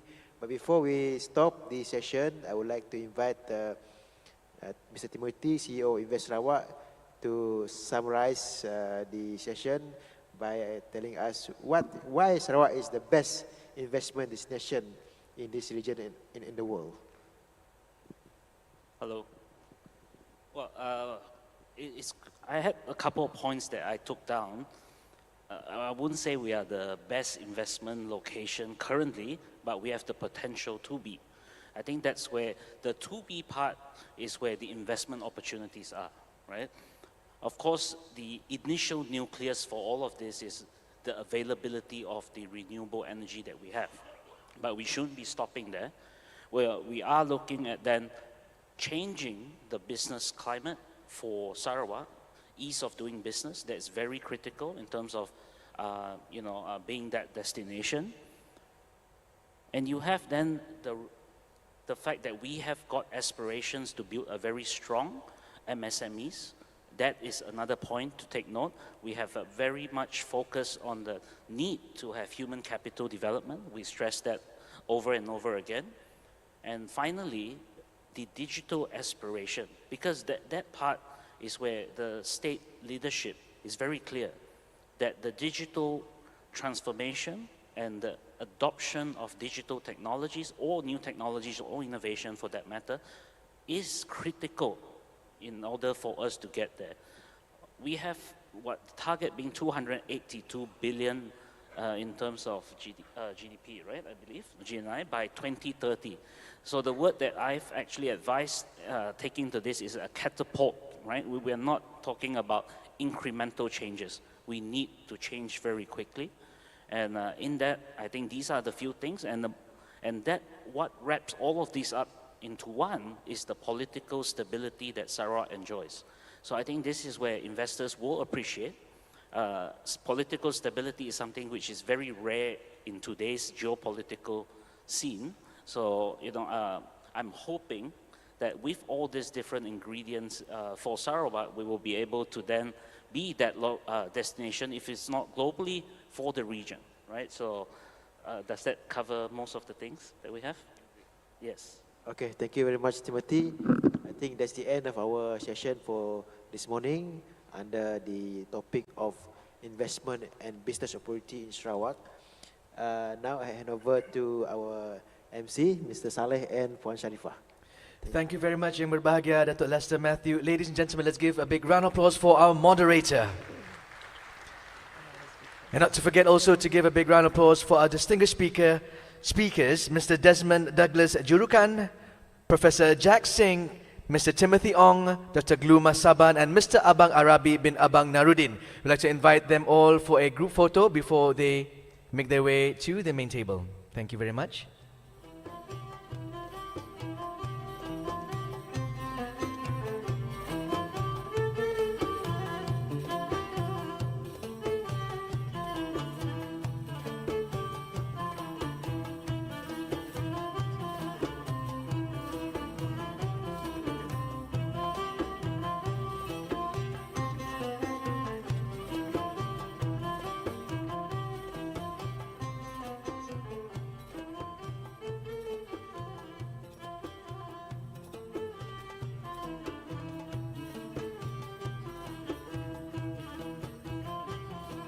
And there you have it, ladies and gentlemen, our first special session on business and investment opportunities in Sarawak.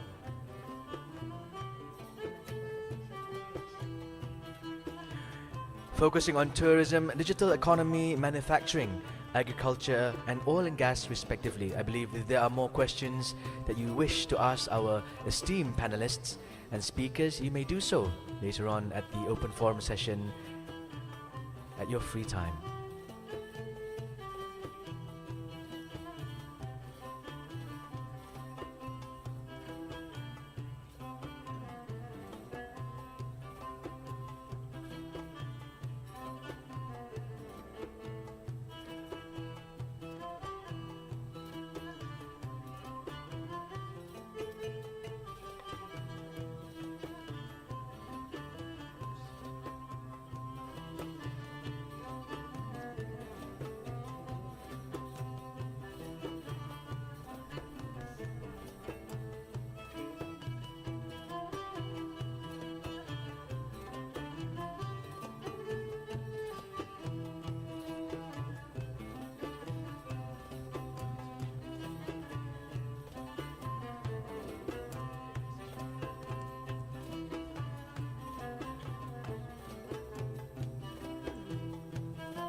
Alhamdulillah, Allahumma salli ala Muhammad wa ala ali Muhammad. Shukr, alhamdulillah, praise be to Allah for all the blessings.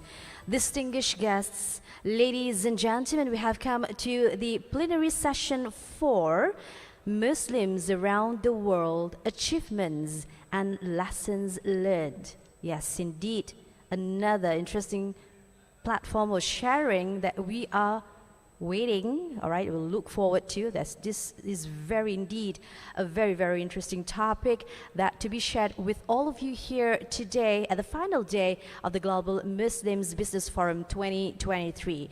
Ladies and gentlemen, before we invite our speakers to the stage for the plenary session 4, let me share with you some of the background for this special plenary session 4. As the State of the Global Islamic Economy report highlights that the world's 1.9 billion Muslims spent the equivalent of $2 trillion in 2021 across the food, pharmaceutical, cosmetics, fashion, travel, and medical recreation sectors, all of which are impacted by Islamic faith-inspired ethical consumption needs. And this spending reflects on 8.9% year-on-year growth from 2020, with Islamic finance assets estimated to have grown to $3.6 trillion in 2021, up to 7.8% from $3.4 trillion back in 2020. All right, now, ladies and gentlemen, Muslim spend is forecasted to reach $2.8 trillion by 2025 at a 4-year cumulative annual growth rate of 7.5%. Inshallah, ladies and gentlemen, this session aims to introduce the success stories and the impact of Muslim businesses run by diaspora communities in minority Muslim countries. And this session also aims to highlight the different challenges that the minority Muslim business communities face and how they are overcoming, all right, and expanding their businesses. And who are our distinguished speakers for this session, Saleh, please? Thank you, Farah. And may we invite our speakers, ladies and gentlemen. Let's give a big round of applause for the Honorable Dr. Malcolm Musin Lamo, Deputy Minister for International Trade, Industry and Investment, Sarawak, Mr. Saif Ahmad, Chairman and Founder, McAndrew Leadership UK, Associate Professor Dr. Winay Dahlan, Founding Director for the Halal Science Centre, Chulalongkorn University, Thailand, who will be joining us via video, Mr. Ibrahim Patel, CEO, Magellan Management Director of SIA Zogza Technologies and Chairman of WIEF Young Leaders Network South Africa, and Mr. Farouk Kathwari, Chairman and CEO of Ethan Allen Interiors USA. And our moderator for today, Mr. Abdul Razak, Founder Member of the Federation of Islamic Associations of New Zealand and Chairperson of FIANC's Royal Commission Submission. Ladies and gentlemen, a big round of applause for our moderator and esteemed speakers. With their plenary session 4 entitled Muslims Around the World, Achievements and Lessons Learned, I hand over to our distinguished moderator. Dipersilakan. Jazakallah. Bismillahirrahmanirrahim. Assalamu alaikum warahmatullahi wabarakatuh. Where I come from, you know, we talk about a fog index. If you've sat down for a long time and you've been listening, after a while you get a bit of a fog index and you don't know what topic and like. So I think I'll give a minute for you to just rest and absorb what we're going to be talking about. And the topic is not as simple as it says, achievements and lessons learned to the Muslim minorities. First of all, I'd like to acknowledge the organizers for thinking about the Muslim minorities. We're about 400 million of the total population of about 1.8 billion. What more importantly is that there are 48 Muslim majority countries, but there are more countries with Muslim minorities. And they are often forgotten, except when you hear them in the news. Yesterday we had a brother from Korea who was saying, include Muslim minorities in future sessions. I'm so pleased that our organizers thought of this, particularly also the Chamber of Commerce as well, who actually invited us for this. Our session today has, and this is by way of you having a fog index time. Session today has some very eminent speakers, and they're from all over the globe, and one from the center, which is Malaysia. He is very well known to Sarawakians. I got to know him recently, apart from being a sports person. He's also an aviation technologist. His PhD in that. He, of course, runs the whole trade and investment of Malaysia. A very colorful person. You'll be hearing somebody from the north who's here, from UK, a person who's been at the forefront of various types of Muslim aid programs. And he's coming here as a capacity, as an expert in leadership programs. And we are so lucky to have him. We have also one of the preeminent scientists in the world. Sorry, I'm New Zealand all the time. Who is from Thailand. He's a core scientist in the area of halal, and we can learn a lot. In addition to that, we have people online in this digital world. We have Mr. Ibrahim Patel from South Africa, from the south, and also the chairperson of Ethan Allen, Farouk Katawi. But before I start, can I also, I know you thank us, but let me also, first of all, say thank you for all of you turning up. Can we give a special thanks to the organizers of this? Because I think they have done an excellent job.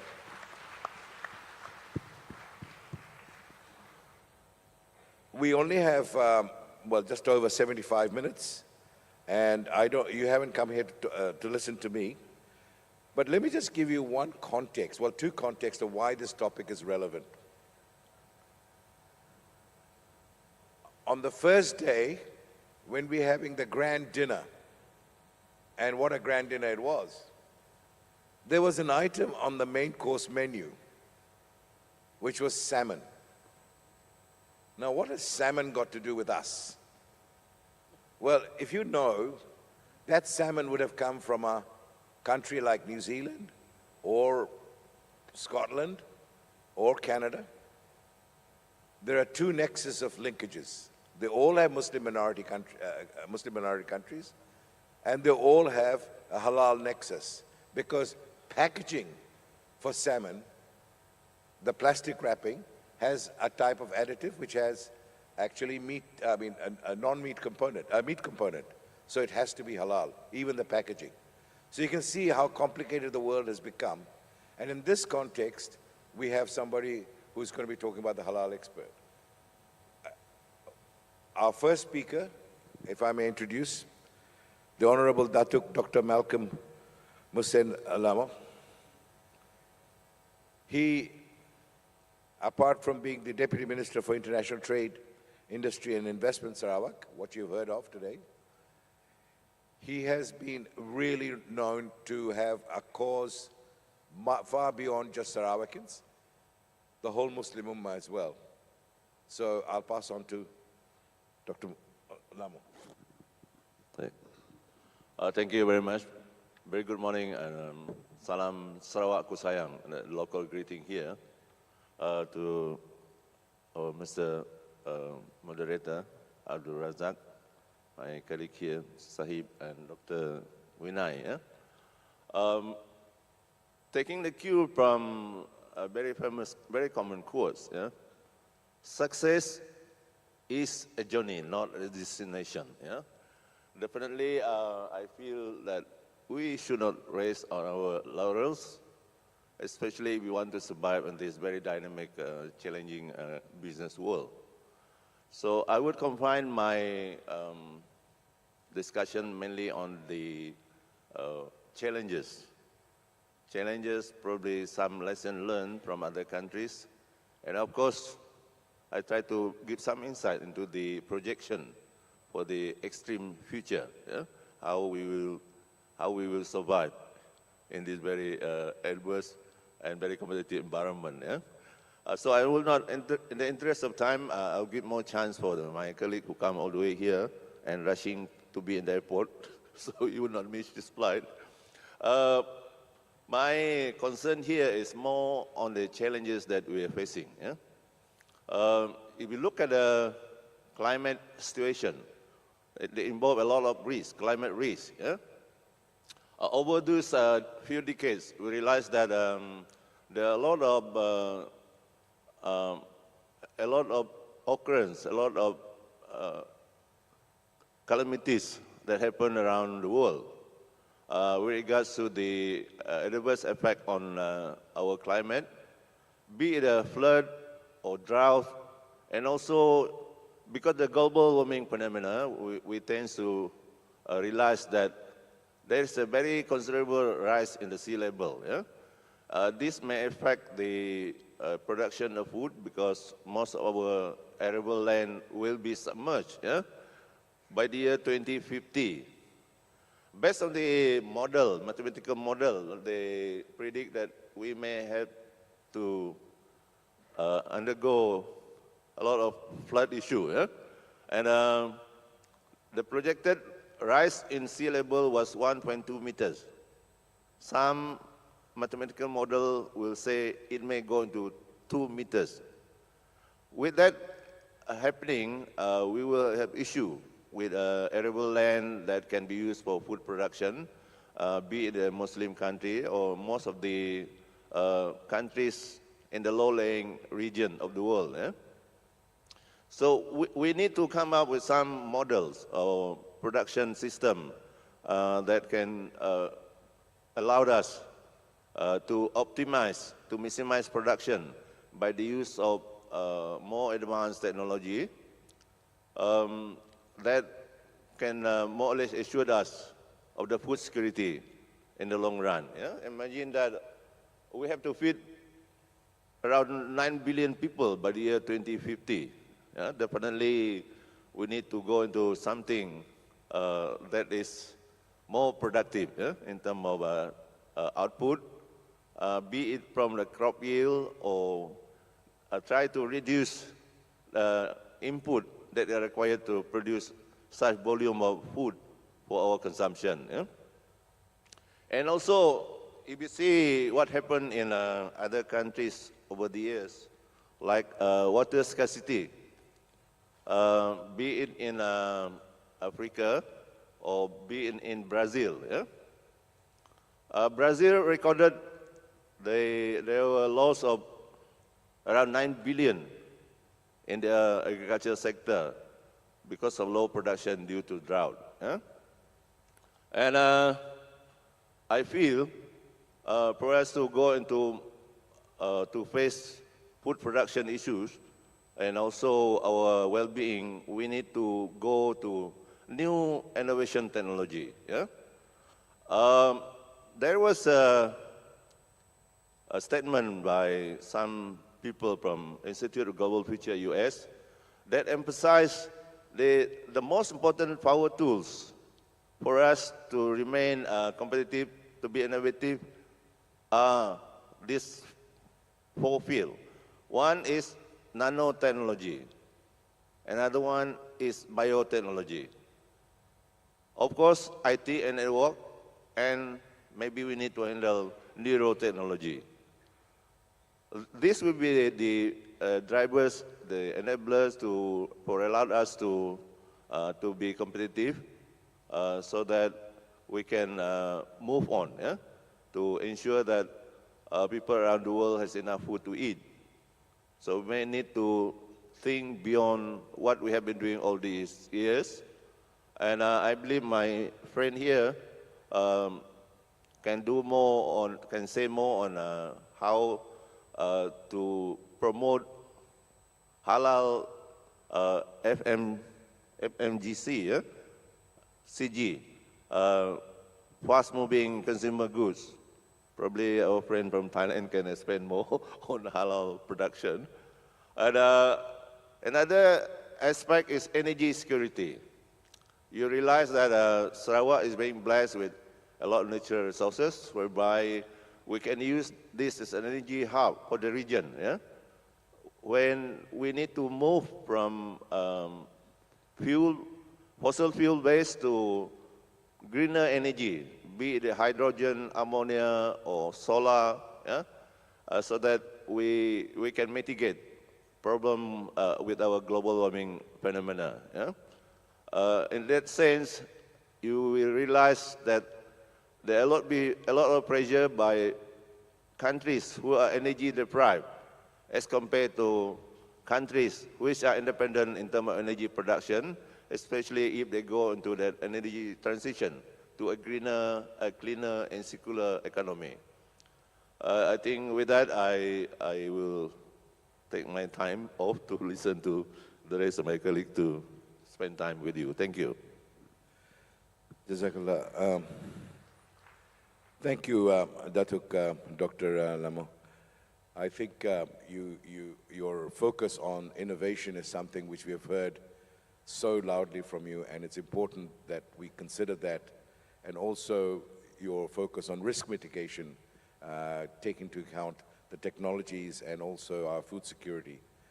These are core areas. Thank you for that. Later on, I think the next speaker is Ibrahim Patel, am I right?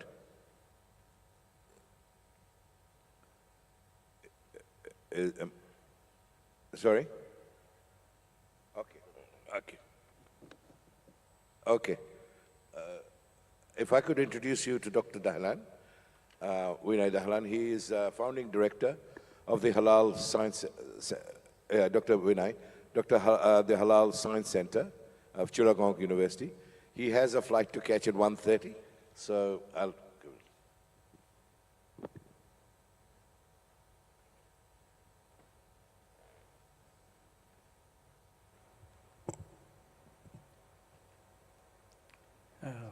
Thank you, Mr. Chairman.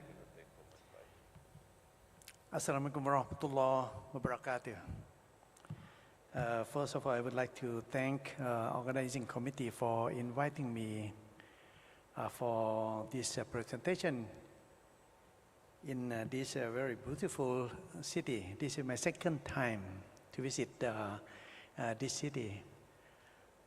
10 years ago, I visited this city. Now it's a lot of changes. And also thank you for, Dato for giving me more time to give some presentation. My presentation today is about the establishment of the world's first halal science institution.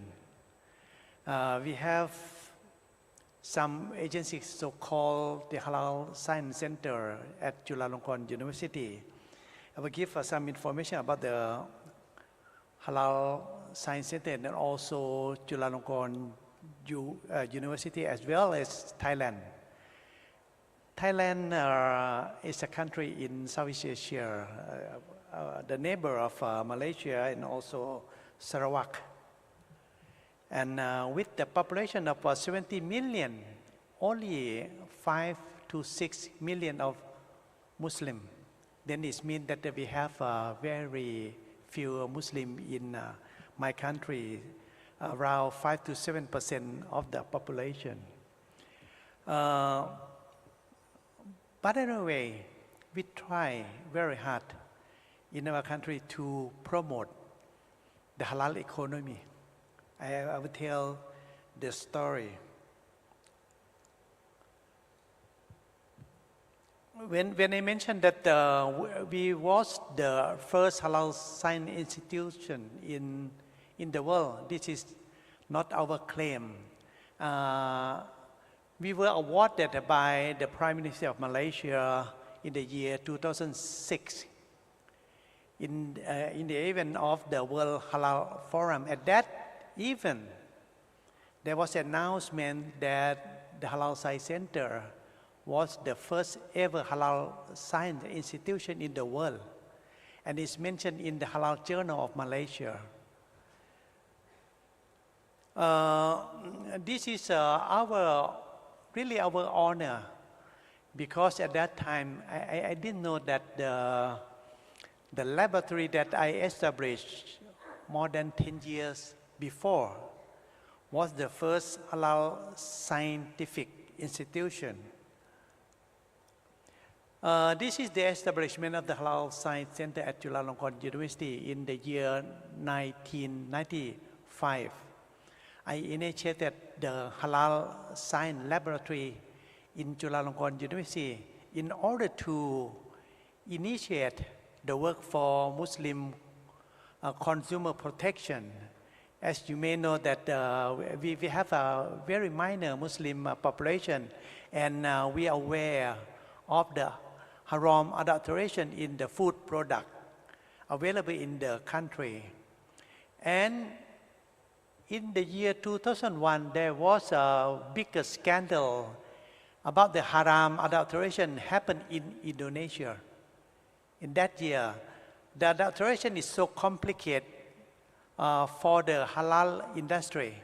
And then we finally convinced about the significance of the role of science and technology for backing up the halal accreditation. In the year 2002, Thailand, the government of Thailand finally initiated the policy for establishment of the halal science and technology for backing up the halal food production in the country.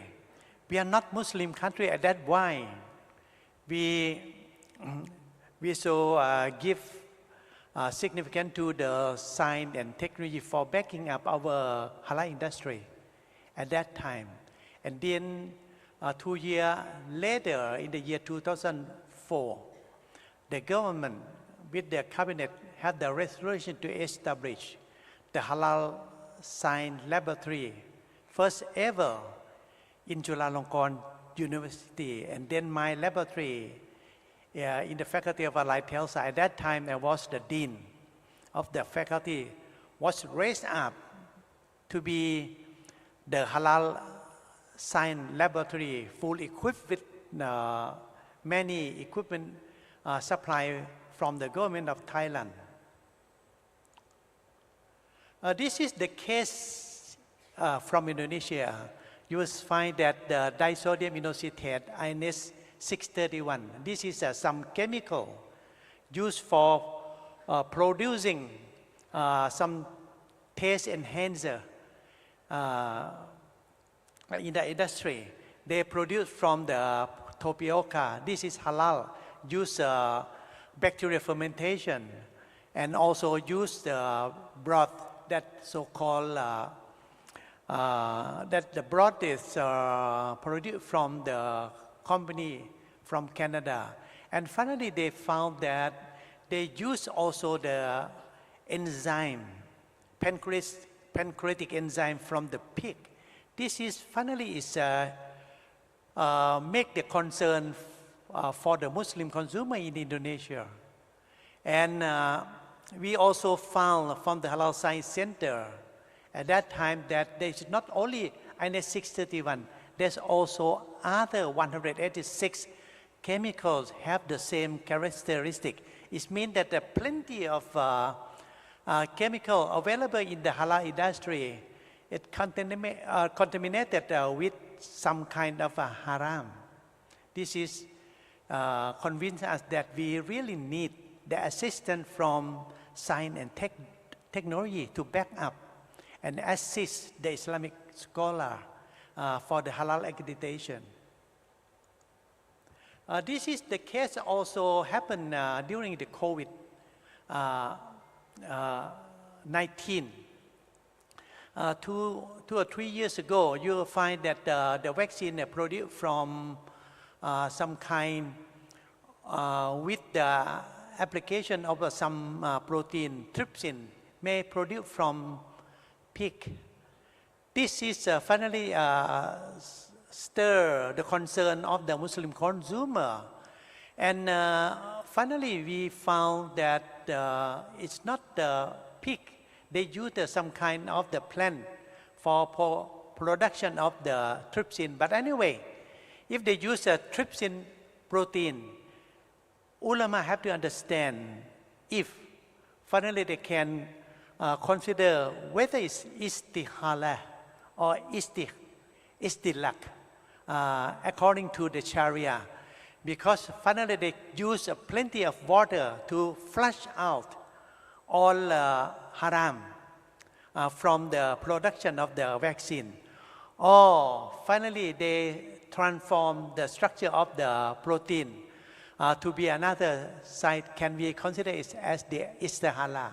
And even finally, we cannot consider all the Sharia. They can consider that is a darura. It's very essential to use for the production of the vaccine. This is mean that we really need the explanation from the science and technology for the ulama to understand well about the situation of the Sharia. This is very need the person who can communicate with the Sharia person to understand about the role of the science technology for halal accreditation. This is Chulalongkorn. Finally, the government established the halal science laboratory at the Chulalongkorn University. We have 4 offices in the country, in the Chiang Mai, in the north of the country, in the south, in Pattani, and also in Nakhon Nayok. We have several branches of our office. We have 1 lab with the area of 2,000 square meters, with more than 200 scientific equipments, and 7 PhD scientists together with 30 all Muslim scientists working there. First thing, when we discuss about the science technology for halal, some may focus on the laboratory, but this is not. We better discuss about the supply chain, how to implement the science technology throughout the supply chain for the halal manufacturing process. This is how we work. And this is, we establish some kind of science technology implemented throughout the supply chain. For instance, about the laboratory, about the halal standardization system. Okay, I will go quite fast. This is the system that we developed for halal standardization, we so-called HALQ. Throughout the industrial manufacturing process, we implement the system quite similar to ISO. Quite similar to ISO, we call it the HALQ Plus. You'll find that in that system, we set up the H number. This is the book of the H number. We analyze the food sample totaling of 188,731 food product. And then finally, we tabulate all of that ingredient and make the H number. This is the first ever H number, that we use for the halal industry in Thailand, and also set up the laboratory procedure for the halal assessment. Okay, this is the system received several awards from the country and also internationally. This is our laboratory that finally we established. Very good laboratory, certified by ISO 17025 and also ISO 9001. This is fully equipped with the scientific equipment, developed many techniques for the halal and haram laboratory analysis. And this is the sample of the laboratory that we use at the Halal Science Center, Chulalongkorn University. You'll find that there are plenty of the technique that developed in our laboratory, and also several book for that. And this is the halal number that finally, to establish this work, finally we work closely with the Fatwa Council of Sheikh al-Islam of Thailand. This is a fatwa by Sheikh al-Islam of Thailand. And very important, finally, from the cabinet resolution in the year 2019, in order to establish the halal blockchain. This is the first ever that we developed the blockchain for the halal standardization. You will see that from the system of the halal queue. Finally, we lock each step with the NFT, non-fungible token, step by step. And finally, we develop the halal blockchain. This is already finished, and we have the first blockchain available in Thailand for the halal industry. And also, we developed the application for halal tourism that we call halal route.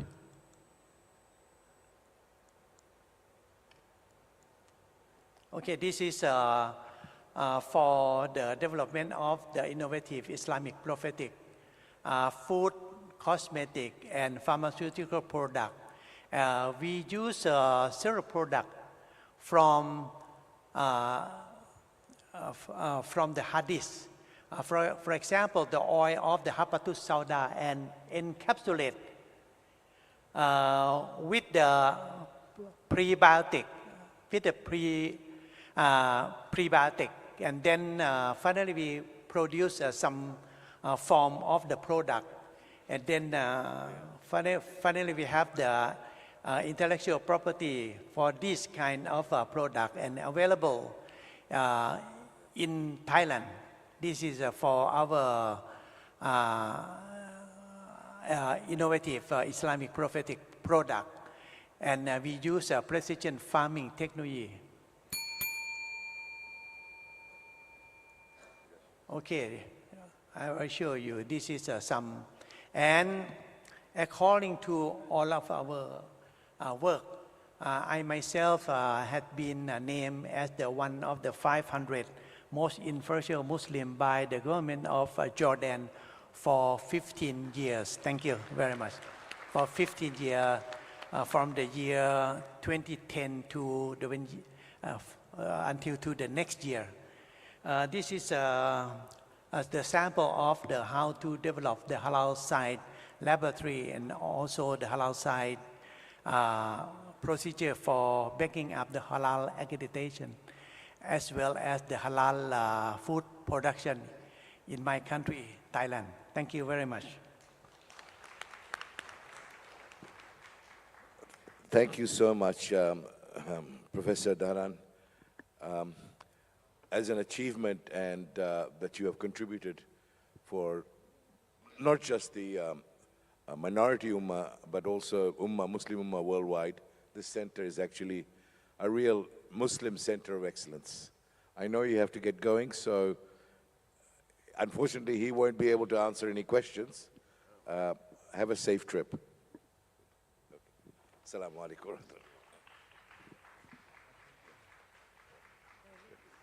Thank you so much. If I could introduce you to the chairman and founder of MacAndrew Leadership in the UK, Dr. Saif Ahmed is very well known in the UK. He's also known, he was just telling me the story of how he met Mahathir and how Mahathir remembered him and spent a whole day with him in UK. I won't give him any more introduction because he's actually a very well-known speaker. So, Dr. Saif. Bismillahir Rahmanir Rahim. Assalamu alaikum wa rahmatullahi wa barakatuh.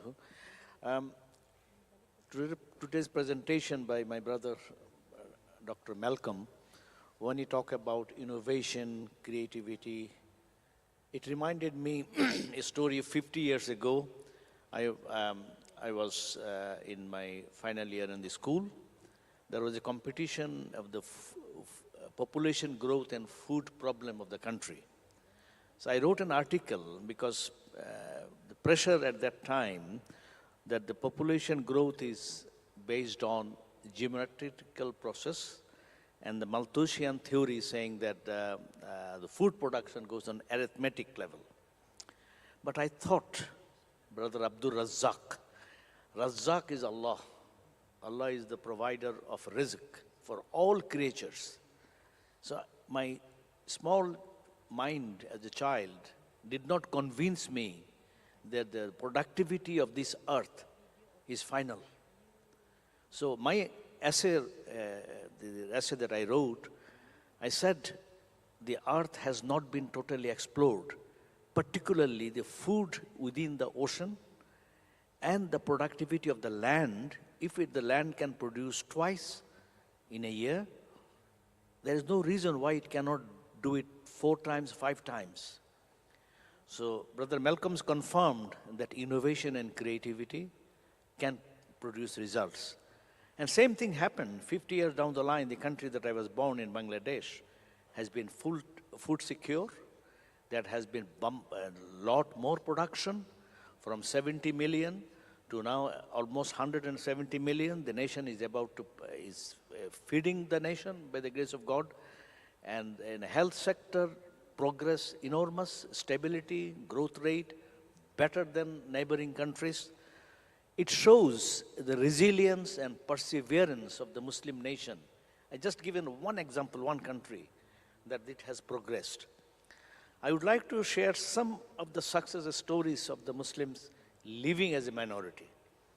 I mean, sometimes we hear stories of despair, that future seems to be bleak. I would like to say, وَلَا الْآخِرَةُ خَيْرٌ لَكَ مِنَ الْأُولَى. The akhirah, the future, will be better, brighter than the present. The resilience of the Muslim community in the West is enormous. In terms of identifying new initiative, living in the West, I would say a couple of examples which would perhaps inspire our audience.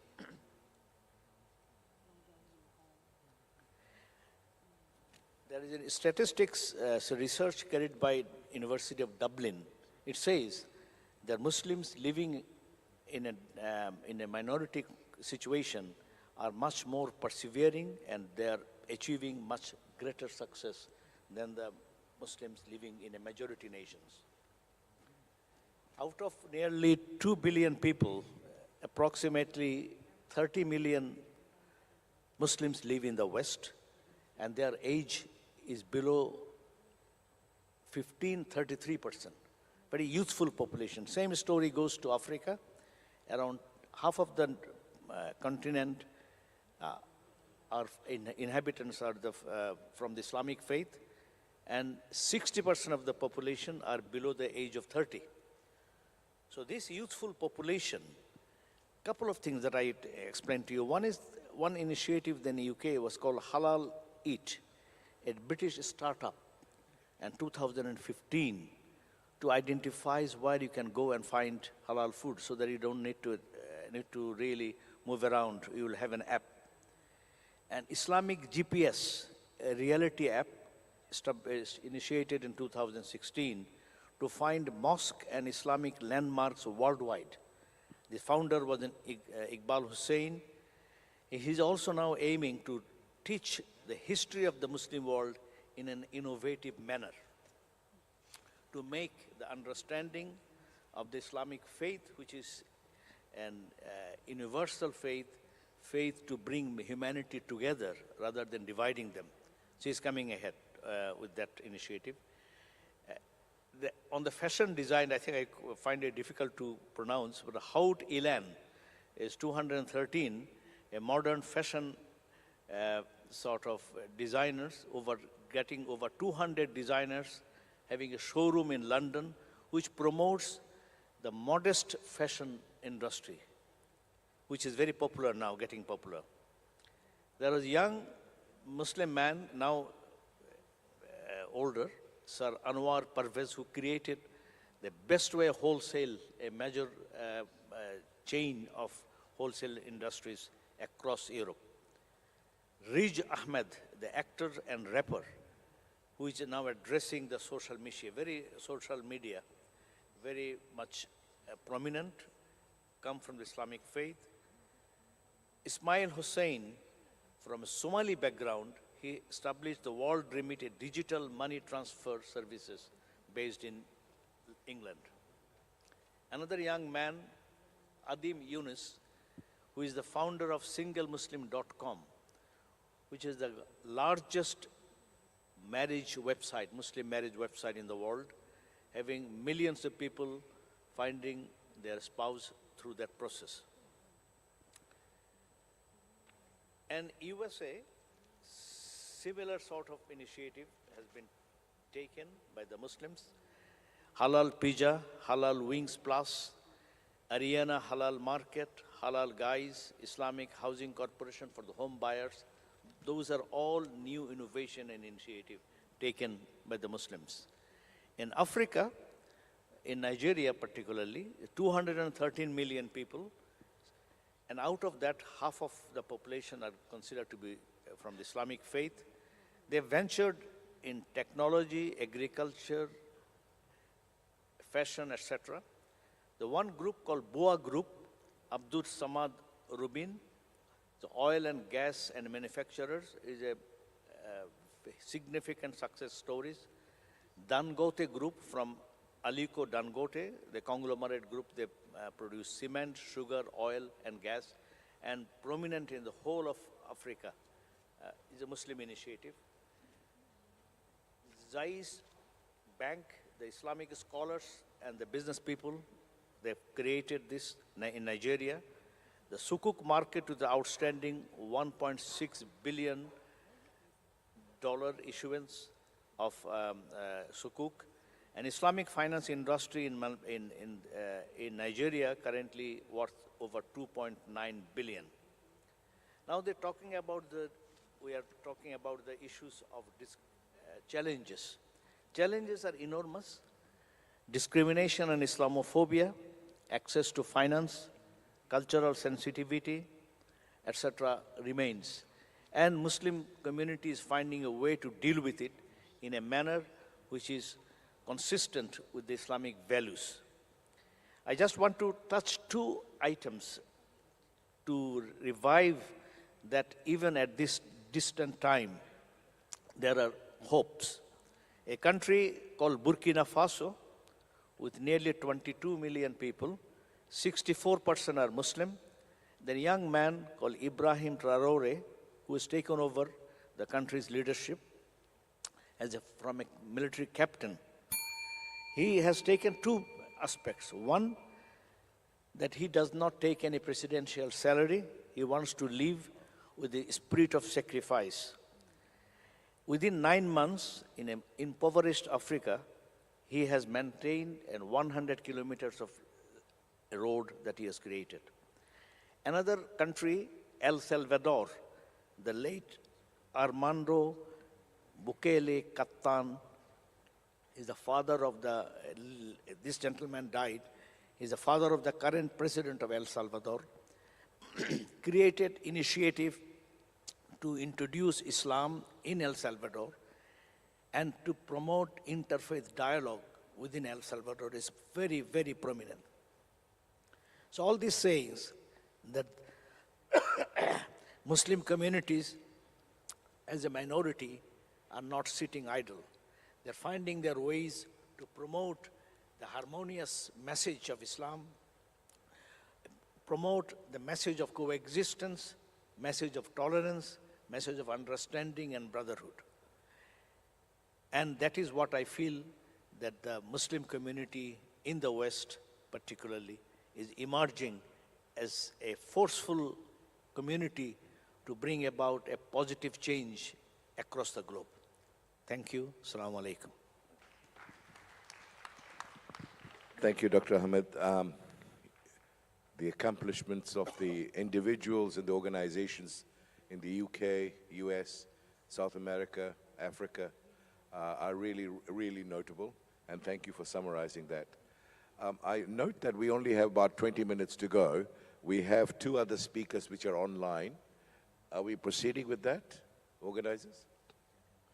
or shall we go into question and answers? Excellencies, distinguished guests, respected friends, Honorable Datuk Dr. Malcolm Lamore, Deputy Minister for Trade, fellow panelists, our moderator Faraz Khan, Assalamu alaikum. I greet you with the universal greeting of peace. It is with great regret that due to extenuating circumstances, I am not able to be present with you in the lovely city of Kuching in the beautiful state of Sarawak. Sadly, I will be missing out on the Laksa Sarawak. Permit me the opportunity to share with you some of the experiences of the Muslim community of South Africa. According to 2023 official statistics, the Muslim population of South Africa is just under 1 million, or 1.5% of the total population of 62 million. Yet, this small community contributes 15% to the total GDP of the country, is able to influence policy, plays an important role in the country, and Muslims are seen as an integral part of the nation. South Africa has a high number of halal certified producers, including the major MNCs, has a growing Islamic finance industry with 4 of the largest conventional banks having Islamic banking subsidiaries, a number of Sharia-compliant listed mutual funds, and the government has just issued a rand-denominated Ijara sovereign sukuk. Statistics from the Banking Council show that Sharia mutual funds have investments of close to $40 billion US. Cash deposits in Islamic banking are around $10 billion US, and lendings equate to around $12 billion US. Muslims occupy positions as leaders of businesses, including numerous listed companies, top sports persons, heads of academic institutions, world-renowned scientists, and heads of government departments.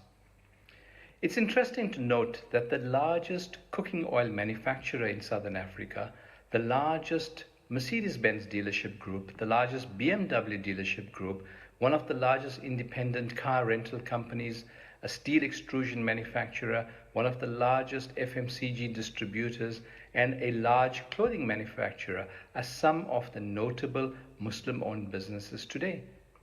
This growth of Muslim businesses comes against the backdrop of the restrictive and punitive laws under the apartheid government, which prevented the entry of non-white businesses into any field except retailing and some manufacturing. And even within this, there were restrictions on where these businesses could be located, their customers, and the growth of those businesses. From the period 1860, when the first documented Muslims arrived in South Africa, to 1994, when apartheid was abolished, Muslim businesses were primarily confined to supermarkets, clothing retail stores, retail pharmacies, or hardware stores. It is only in the last 30 years since the dismantling of apartheid laws that Muslim businesses were able to diversify and grow their businesses. You may ask, what has allowed a minority Muslim community to flourish in a Christian majority secular state? Muslims in South Africa do not see themselves as anything but South African. This uniqueness of identifying as South African and not by their cultural heritage means that Muslims are accepted in all parts of society. They are comfortable to exert their Muslim identity and do not see it as debilitating or inferior to anyone else while remaining South African. It is common to see a female Muslim in full abaya at the helm of a corporate or a large business or a professional company. Coupled to this is the inherent entrepreneurial DNA of the community. We have viewed owning a business, even a small one, as an economic opportunity for advancement. This entrepreneurial spirit has allowed these businesses to endure some of the most repressive laws of the apartheid era, overcome the economic sanctions that were imposed on the country. These small businesses became the backbone that funded the institutions that serve the community today. We have worked with the democratic government to change laws and policies to accommodate Sharia-compliant banking. For instance, in 1999, I lobbied the governor of the Reserve Bank and the tax commissioner to allow for Islamic banking to be treated under the same tax regulations as conventional banks. Since 2010, I have worked with the Department of Economic Development for the halal industry to be adopted within the National Economic Strategy Framework. Yes, there are challenges that these businesses face. Almost all are family-owned with informal corporate structures. The founders are patriarchal heads with minimal outside management. This does not allow for external investors or even independent management with new ideas for growth. The second challenge is the thinking of the younger generation who want to explore the world and consider opportunities abroad. Succession planning is a challenge in these circumstances. Both these challenges indicate that these businesses could become stagnant in the near future unless corporate practices are adopted. But there is a younger generation that is emerging who have gained experiences in the corporate world and are now bringing those experiences and strategic thinking back to their family businesses. This younger generation is even building businesses that are fast becoming direct competitors to established corporates. For example, the Pedro's Chicken franchise, which was started by two young Muslims less than 4 years ago, has quickly opened franchises across the country and are now a serious competitor to the famous Nando's brand.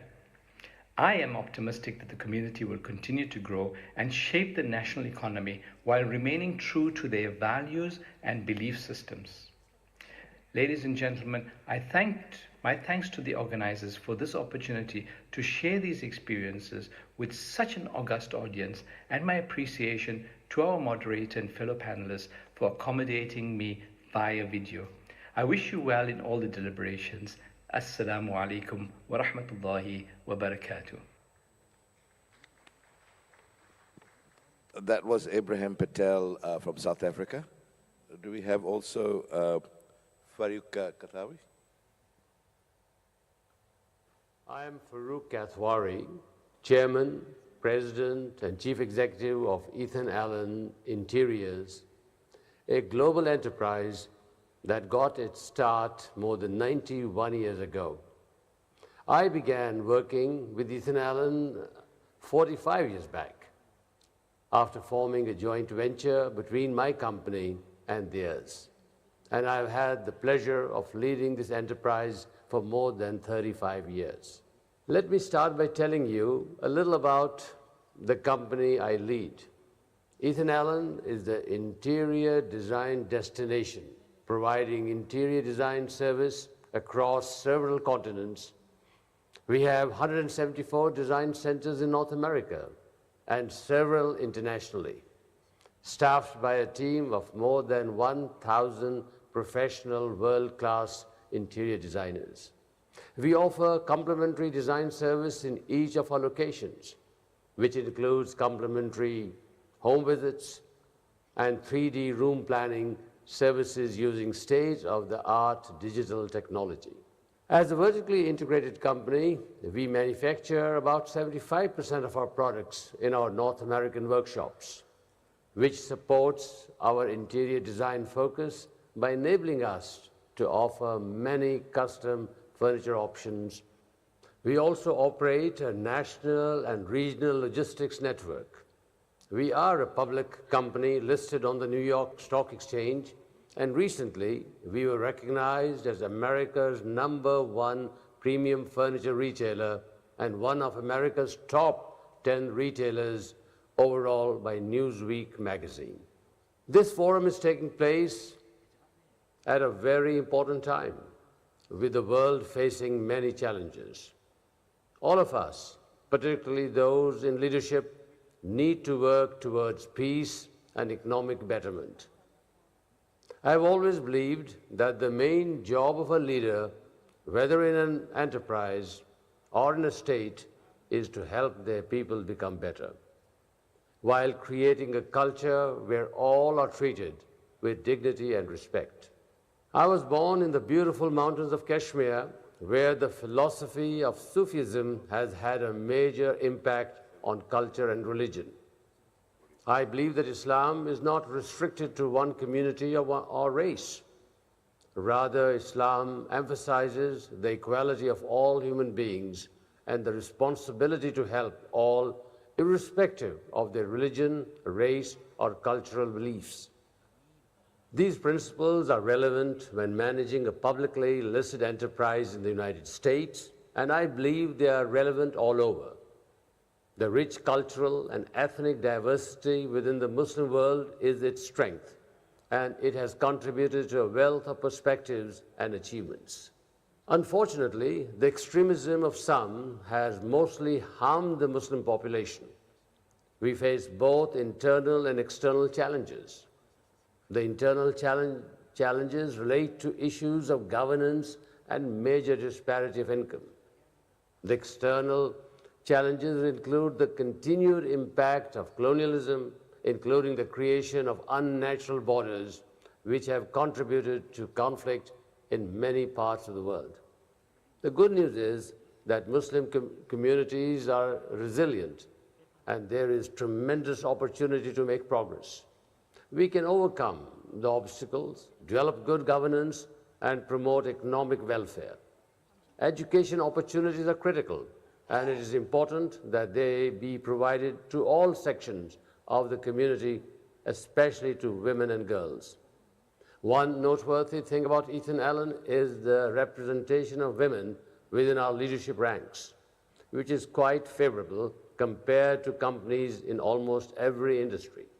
70% of the leaders in Ethan Allen's retail network are women, and 65% of leaders at our corporate headquarters are women. Interfaith dialogue is also vital. I recently had the opportunity to speak at our newly opened design center in Manhattan, in New York, to young professionals who are part of the Muslim Jewish Advisory Council. This organization formed after 9/11, and I began co-chairing it with Stanley Bergman, the chairman and CEO of Henry Schein. This organization has Muslim members from many places, each with different concerns. To keep our work focused, we have unified under two purposes: bringing the contributions of Muslims and Jewish Americans into greater public awareness and addressing the incidence of hate crimes against both communities. In my opinion, it is imperative that major efforts are undertaken to bring people of different faiths together. Otherwise, those with divergent agendas take over. When I spoke at this meeting, I emphasized the importance of hard work at all levels of an organization. I also shared 10 leadership principles that I developed about 30 years back, which continue to guide all that we do at Ethan Allen. The principles include the importance of leading by example, a reminder to embrace change and new opportunities, to react quickly at pivotal moments, and be client-focused. Again, we emphasize setting an example of hard work, keeping excellence and innovation top of mind, setting priorities by differentiating between big issues and small ones, and having the confidence to empower others. The final principle, and perhaps the most important, is justice, making fair and thoughtful decisions and treating everyone with dignity and respect. When I took on the challenge of helping to transform a quintessential American company into a player on the global stage, the perspective that I thought with me from the mountains of Kashmir gave me unique insights that could only come from the time I spent in that part of the world. The benefit of diversity is the wisdom you achieve because you see issues from many perspectives. It's a pleasure to share my perspectives in this important meeting and at this critical time, and to again emphasize that the main job of a leader is to help their people become better. If you're part of a group that is underrepresented in leadership, you have to work even harder to be successful. The harder you work, the more you achieve, and the more you inspire others to achieve along with you. When we help others, we have a legacy that inspires others to take action. The call to help the people around us and in other parts of the world is a call to which every leader must respond. It is a great pleasure to share my thoughts at this very important Business Forum. Thank you very much. Thank you. I'm left with a bit of a quandary. We have 3 minutes to sum up and also invite questions. Perhaps we leave the questions till lunchtime. You know the speakers. You can approach them because I don't want to impinge on the next eminent speakers who are coming along. But I will try and summarize with 3 points. Divergent though the speakers were from the Center of Excellence in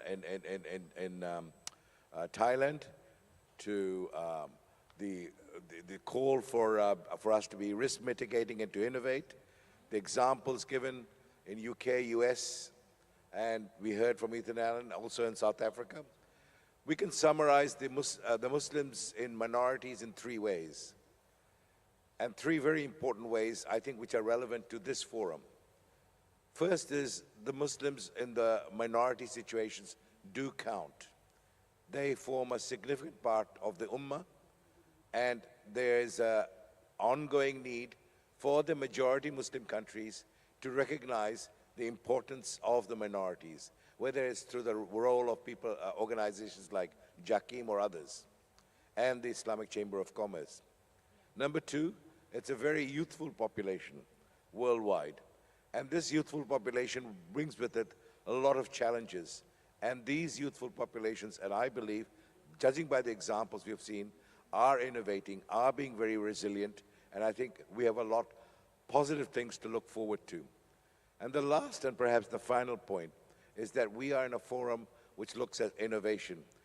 A lot of the examples we heard are not just innovations for Muslims, they're innovations to solve the problems of the world. And that's where the Muslims in minorities can actually be a real beacon. They can help solve not just the issues arising in Muslim communities, but communities worldwide, whether they be Muslim or non-Muslims. Thank you so much. I'd like to finish off by thanking Dato. Dato Lamo, I'm sorry we didn't have an opportunity to have question and answers, but I think we have to be very careful about not overspending our time. And Dr. Ahmed, thank you so much for your time over here. Can we have a thank you for the... If you would allow me just one sentence, I'm from the Federation of Islamic Associations of New Zealand. We are a very small country, but we had a major disaster there, a man-made disaster, which, as you all know, 51 people died at Masjid al-Nur. Our thoughts and our prayers for those victims. We will send you information on the Federation later on. We would like to be part of the ongoing narrative. Thank you so much. Ladies and gentlemen, let's give another big round of applause for our plenary session, our moderator, Mr. Abdul Razak, and also to our speakers, the Honorable Dr. Malcolm Musin Lamo, Mr. Ibrahim Patel, Mr. Saif Ahmad, Associate Professor Dr. Vinay Dahlan, and Mr. Farooq Kathwari. May we invite our distinguished panel of speakers and moderator for a group photo before they leave.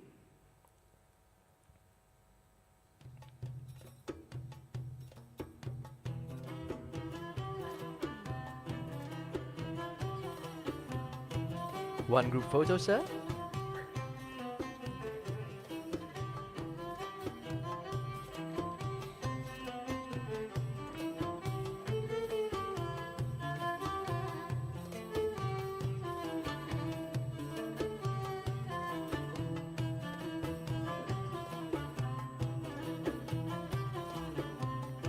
Ladies and gentlemen, let's give them another big round of applause, please, for the plenary session entitled Muslims Around the World, Achievements and Lessons Learned.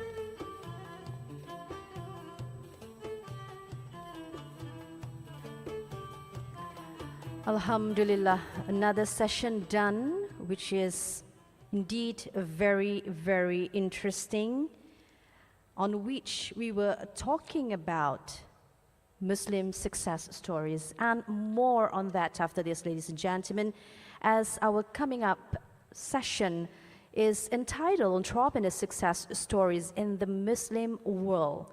Indeed, we are looking forward for that session as well as this afternoon's session, ladies and gentlemen. As for this afternoon, right, Saleh, Yes. we have the workshop session that will be happening at the room 12 and 13 this afternoon.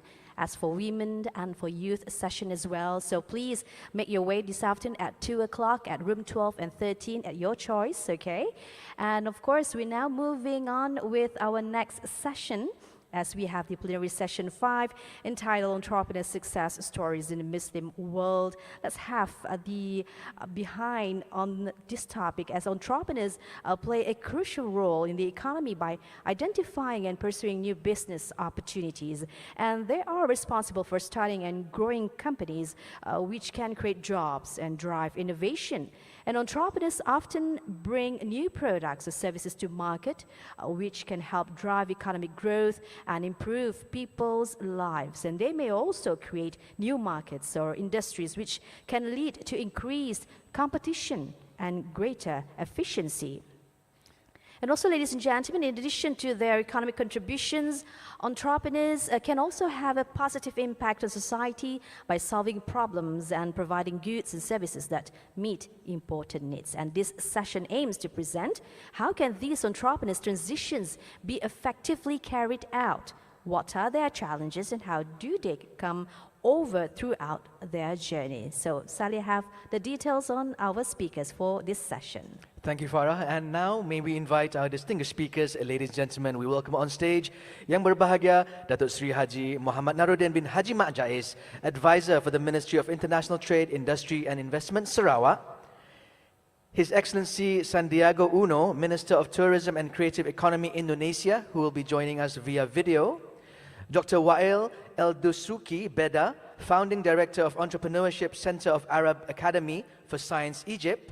Yang Berbahagia Datuk Dr. Muhammad Ghazali Muhammad Noor, Secretary General for the World Zakat and Waqaf Forum 2023-2026. Professor Andrew Davis, Director, Edward Cadbury Center and Professor of Republic Religion at School of Philosophy, Theology and Religion, University of Birmingham. Yang Berbahagia Datuk Haji Abang Helmi bin Tan Sri Ikhwan, President of the Sarawak Bumiputra Entrepreneurs Chamber and Chairman of the Lembaga Baitul Mal Sarawak. Mr. Maher Nicholas J. Firzli, who will be joining us via video, Director General of Head of Research, World Pensions Council, Chair, United Asian Center and Singapore Economic Forum. And last but not least, Mr. Taha Ahyan, who will be joining us via video, President of the Islamic Cooperation Youth Forum, ICYF Turkey, and our moderator, Ms. Joelle Yazbek, Regional Coordinator, ICC ESCWA Center of Entrepreneurship, Lebanon. Ladies and gentlemen, let's give them all a big round of applause. And with the plenary session 5, entitled Entrepreneurs, Success Stories in the Muslim World, I hand over to our moderator, Ms. Joelle Yazbek. Thank you very much. Good afternoon, ladies and gentlemen, and thanks for sticking around. I'd like to take a moment to introduce myself for those whom I haven't had the chance to meet over the last 2 days. I'm Joelle Yazbek. I'm the Regional Coordinator of the ICC ESCWA Center of Entrepreneurship for the Arab region. This center is a co-initiative between the ICC, which is the International Chamber of Commerce, that is home for SMEs, companies, and associations in more than 100 countries, as well as it is the center is a co-initiative with the United Nations Economic and Social Commission for Western Asia, and it is a UN agency that works with governments, specifically policymakers, to advance social and economic change in their countries. Today, with our esteemed speakers, we embark on a journey of inspiration, resilience, and achievements, with our panel discussion focused on entrepreneurs' success stories in the Muslim world. You might be asking, why do we place high importance on success stories? Well, the answer is simple. Success breeds success. And by sharing these stories, we are not only celebrating achievements, but we are also making sure that we are learning from mistakes and failures, and also we are acknowledging that these two are integral chapters of any entrepreneurial journey. Our speakers today play pivotal roles in their entrepreneurial ecosystems of their respective countries and regions, and they serve as key actors driving innovation and growth. So without further ado, let us start the exploration of success stories with our first speaker for today, Datuk Naruddin, the advisor for Ministry of International Trade and Industry and Investment in Sarawak. Good morning, sir. Thanks for being a panelist with us. My question for you is, how do you see international trade playing a pivotal role in developing local entrepreneurship? And if there are any specific initiatives or partnerships that you'd like to highlight and you feel that these are impactful for the audience to know about. The floor is yours.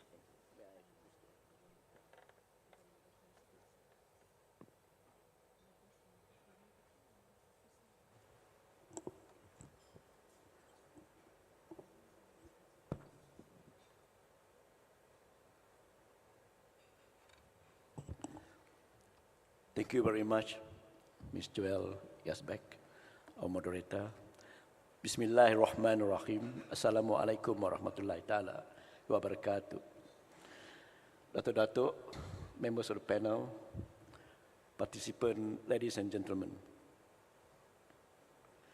How can entrepreneurs' transition be effectively carried out using Sarawak experience? Business drives the economy, and entrepreneurs are the engine that help drives them. Zooming into Sarawak, Department of Statistics Malaysia has reported, as at 2022, Sarawak has over 83,700 SMEs, small, medium enterprises, and this represents 98% of the total business enterprises in the state. Out of these, 81% are micro enterprises, the informal entrepreneurs, those part-timers, and they may not have any permits. 16.7% small enterprises, and 1.8% medium enterprises. The SMEs are the group that have shown resilient in countering the unprecedented aftermath of pandemic COVID-19. Therefore, the federal and the state government have been and will continue to nurture and support the growth of our SMEs, including the micros, to harness the economic potentials, as they are the key drivers of our socio-economic growth and job creation in the state. Financial assistance to SMEs. The state government, through my ministry, Mintrade, has been and will continue to strengthen this group through various financial programs. Under the 12th Malaysia Plan, a total of 116 million ringgit Malaysia was offered under 6 programs, namely GRA, or Graduates Entrepreneurship Program in terms of grant, USTEF, Vocational and Technical Entrepreneurship Program in terms of grant, you don't have to pay. Go Digital, also grant. Microcredit Sarawak is a simple loan with interest of 2%. Interest subsidy scheme for the Special Relief Fund, SRF, Targeted Relief and Recovery Facilities, TRRF, and Penjana Tourism Financing. All this loan given by the federal government during the COVID time, and the state government subsidized the interest to all of them, where we spend about over 70 million to subsidize the interest of the loan given by federal government during COVID time. And to date, more than 7,300 businesses have benefited from this financial assistance, totaling about 155.67 million ringgit. My ministry recently launched a collaboration between Invest Sarawak, United Nations Global Compact Network for Malaysia and Brunei, and Alliance Bank to provide RM 1 billion ringgit of green business financing to all Sarawakian SMEs to enable them to adopt sustainable business practices in environment, social, and governance, or ESG. Other than my ministry, Mintrade, there are about 60 other agencies, both federal and state government agencies, also giving their various assistance. We have formed SEDCC, Sarawak Entrepreneurs Development Coordination Committee, to ensure well-coordinated program, sharing manpower and resources as we have in whatever program we organize. The informal group, these are majority of enterprises in Sarawak, and they've been run by my good friend Dato' Abang Helmi as the chairman of Dewan Usahawan Bumi Sarawak.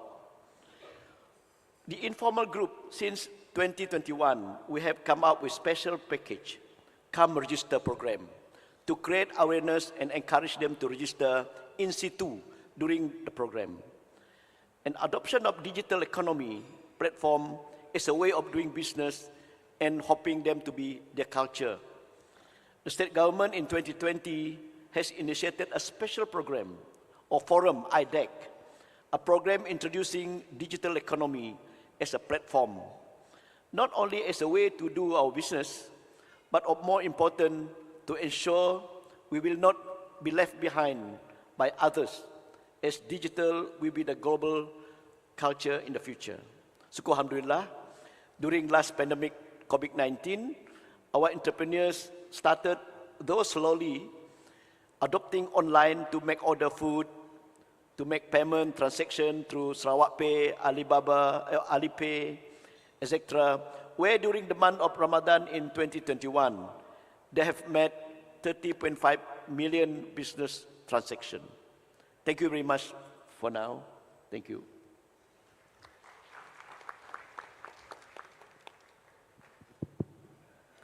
Thank you, Datuk Haji Naruddin, for your presentation.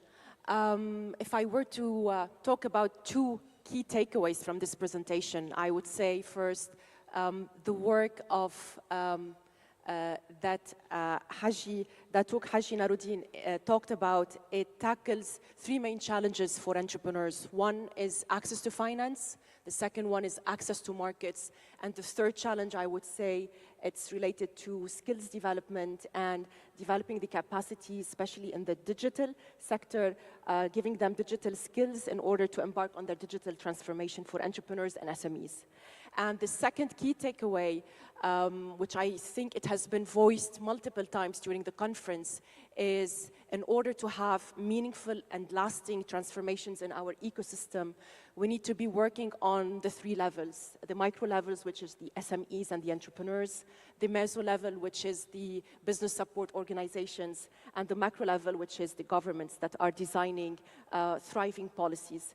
So thank you so much for this presentation. Now I would like to turn to our next speaker, His Excellency Sandiaga Uno, the Minister of Tourism and Creative Economy of Indonesia. His Excellency is sharing his message through a pre-recorded video. Bismillahirrahmanirrahim. Assalamualaikum warahmatullahi wabarakatuh. Excellencies, distinguished delegates, ladies and gentlemen. Greetings from wonderful Indonesia. I'm Sandiaga Salahuddin Uno, Indonesia's Minister of Tourism and Creative Economy. It is an absolute pleasure for me to be part of the 2023 Global Muslim Business Forum, discussing the innovations and transformations in Islamic communities. As an entrepreneur, I understand very well that meaningful innovations and swift transformations are crucial factors for business to thrive. The Ministry of Tourism and Creative Economy of Indonesia has always been supporting entrepreneurship through programs such as Santrepreneur. We encourage, support, and facilitate Muslim students to pursue entrepreneurship of their passions with the spirits of innovations, adaptations, and collaborations. I hope Global Muslim Business Forum can connect all important stakeholders and encourage more inclusive and forward-thinking entrepreneurs communities for a harmonious and prosperous world. Thank you very much.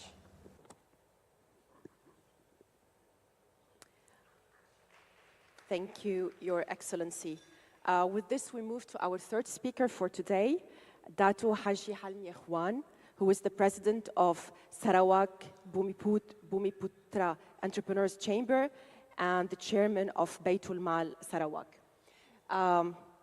Datu, my question for you is, could you share with us a success story of Muslim or Bumiputra entrepreneurs in Sarawak? And if you can shed the light on the factors that you believe they determine the success of those entrepreneurs and the challenges that they have faced and how they have overcome. The floor is yours.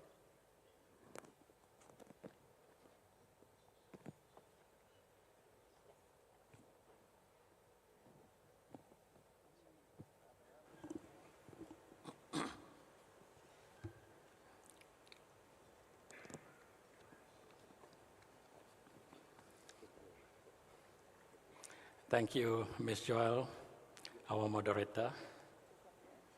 Assalamu alaikum warahmatullahi wabarakatuh.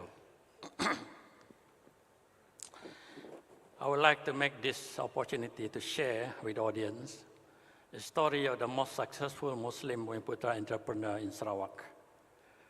I gather my information from publicly available information as well as personal interview with him in connection with this forum. The entrepreneur concerned is Dato' Amal Abdul Hamid bin Haji Spawi. I believe most of Sarawakians know him. There are a few fairly large businesses owned and operated by Muslims in Sarawak, but nevertheless, I choose Dato' Amal Abdul Hamid Spawi mainly because he is an entrepreneur for a long time with large business, and he has been operating not in Sarawak, some in Sarawak, mostly in the open competition, not only in Malaysia, but also worldwide. So because of this, he deserved to be the top entrepreneur in my opinion. He has 3 listed group of companies on the Malaysian Stock Exchange.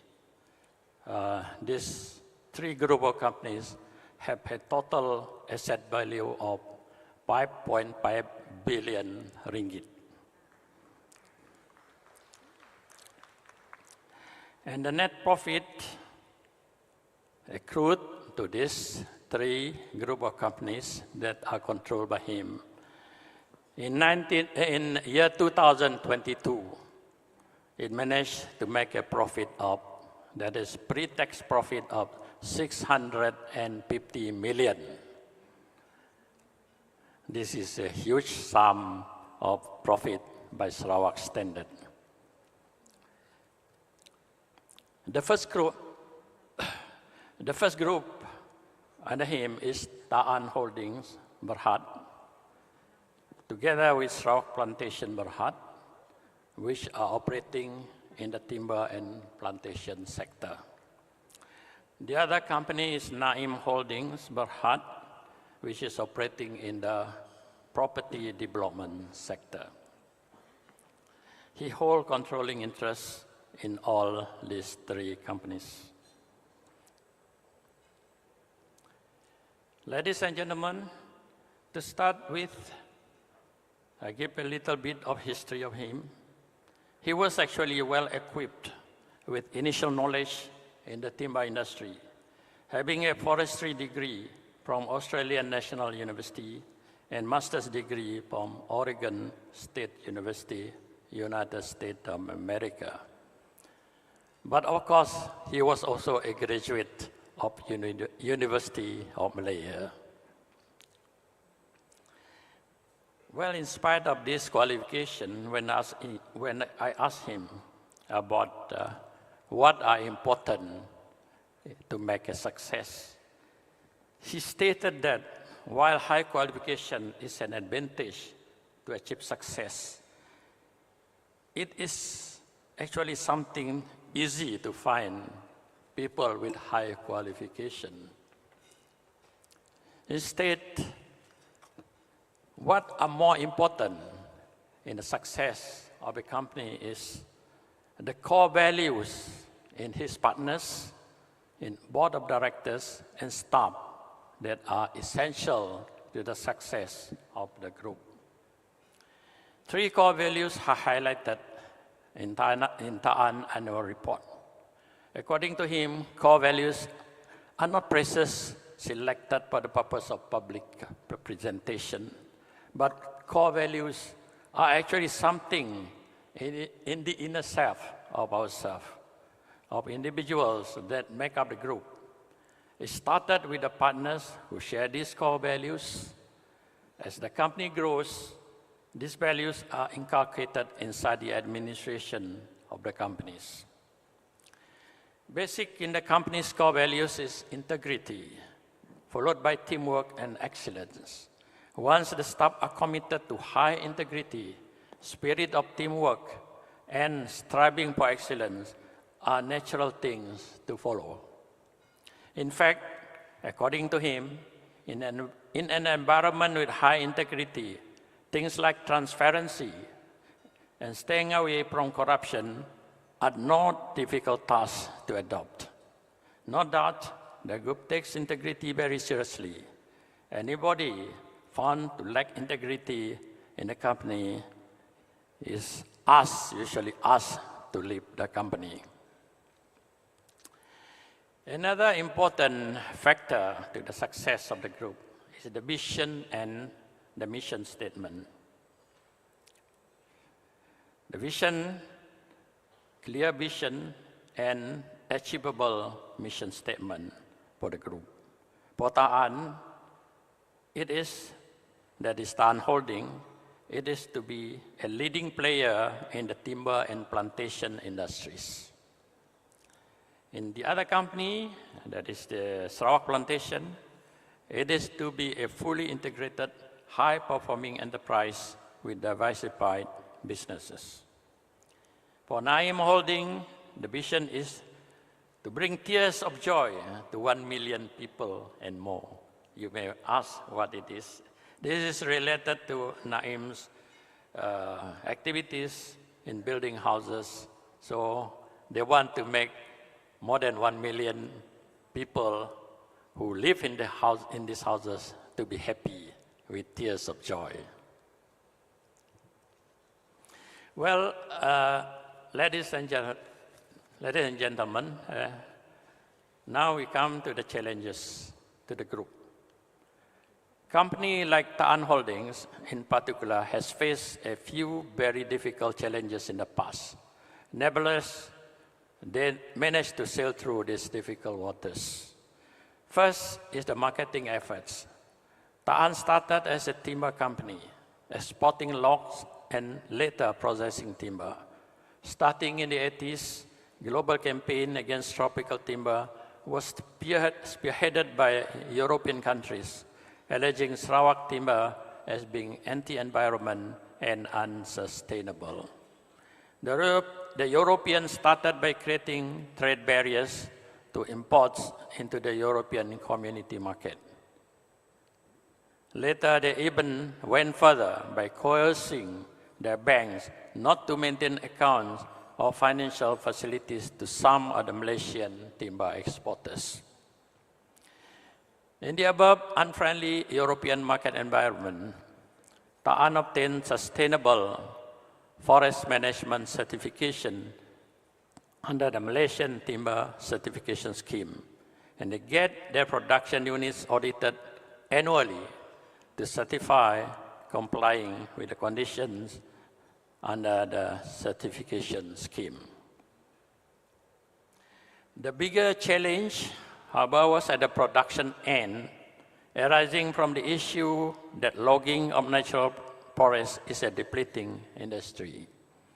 Ta'an Group realized this problem early and had strategies in countering the issue. First, Ta'an Holdings started to practice forest replanting early And by today, it has 31% of its forest revenue come from planted forests. The balance 69% are still from natural forest. The company also decided to diversify into oil palm plantation. In order to achieve growth, this is possible by converting some forest areas into oil palm plantation. Today, palm oil contributes to 83% of the company's revenue and the balance of 17% from timber sector. Second, the challenge that the company faces in the production area, the challenge is in the work culture of the staff. Malaysia is a multi-racial and multicultural country, and the work culture of the staff are often affected by the very culture of their communities. The Chinese workers generally work with good work discipline that are already important part of their own community. On the other hand, the Bumiputra Muslim community come from a background of a more relaxed community environment. It is a big challenge to get very good workers from the Bumiputra Muslim community destined for high management position, not just because of the cultural issues, but also because good candidates from the Muslim Bumiputra community prefer to work with the government where job security is better. Against this environment, management consisting of mixed race is still an ideal situation, not just in Sarawak, but also in the whole country. Thank you very much.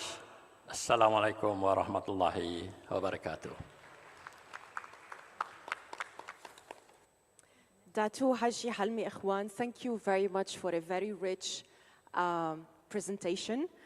Lot of key takeaways, but if I were to summarize them in 2 points, I would say what you shared with us at the beginning is not only a success story, it's something that we look at as role models in the local context, and I believe that having role models to inspire the next generation of entrepreneurs and SMEs is very important in fostering a culture of entrepreneurship and innovation.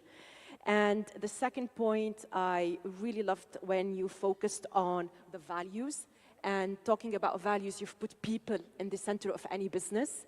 So you talk about integrity, teamwork, passion, and persistence for excellence. And I think by that you mean that anything else can be learned or acquired, but the one important component is the people that are at the heart of the business. Thank you again for a very rich intervention. Ladies and gentlemen, we now shift our focus to youth entrepreneurship and initiatives taken by the Islamic Cooperation Youth Forum. We have also a pre-recorded intervention by Mr. Taha Ayhan, who is the president of ICYF. Assalamu alaikum wa rahmatullahi wa barakatuh. Ladies and gentlemen, esteemed guests and fellow entrepreneurs. Assalamu alaikum and a warm welcome to all participants of the Global Muslim Business Forum. It's an honor and privilege to address you today as we explore the inspiring world of entrepreneur success stories in the Muslim world. I would like to begin my speech by drawing our attention to the urgent and distressing situation in Palestinian territories, marked by atrocities and occupation since October 8, 2023.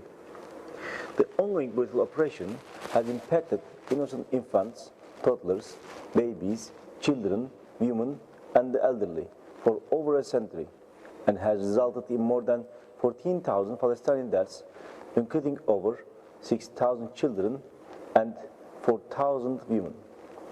As Muslim entrepreneurs, it's our commitment to support the just cause of Palestine, shed light on the hard conditions in Gaza, and stand against the reprehensible war crimes committed there by the occupation. This is not just a mission, it's a fundamental responsibility aligned with our values of faith and humanity. In our global economy, entrepreneurs are the threads that view innovation, job creation, and economic growth. They are the visionaries who identify opportunities, overcome challenges, and bring forth positive change. However, what makes their stories remarkable is not just the destination, but the journey itself.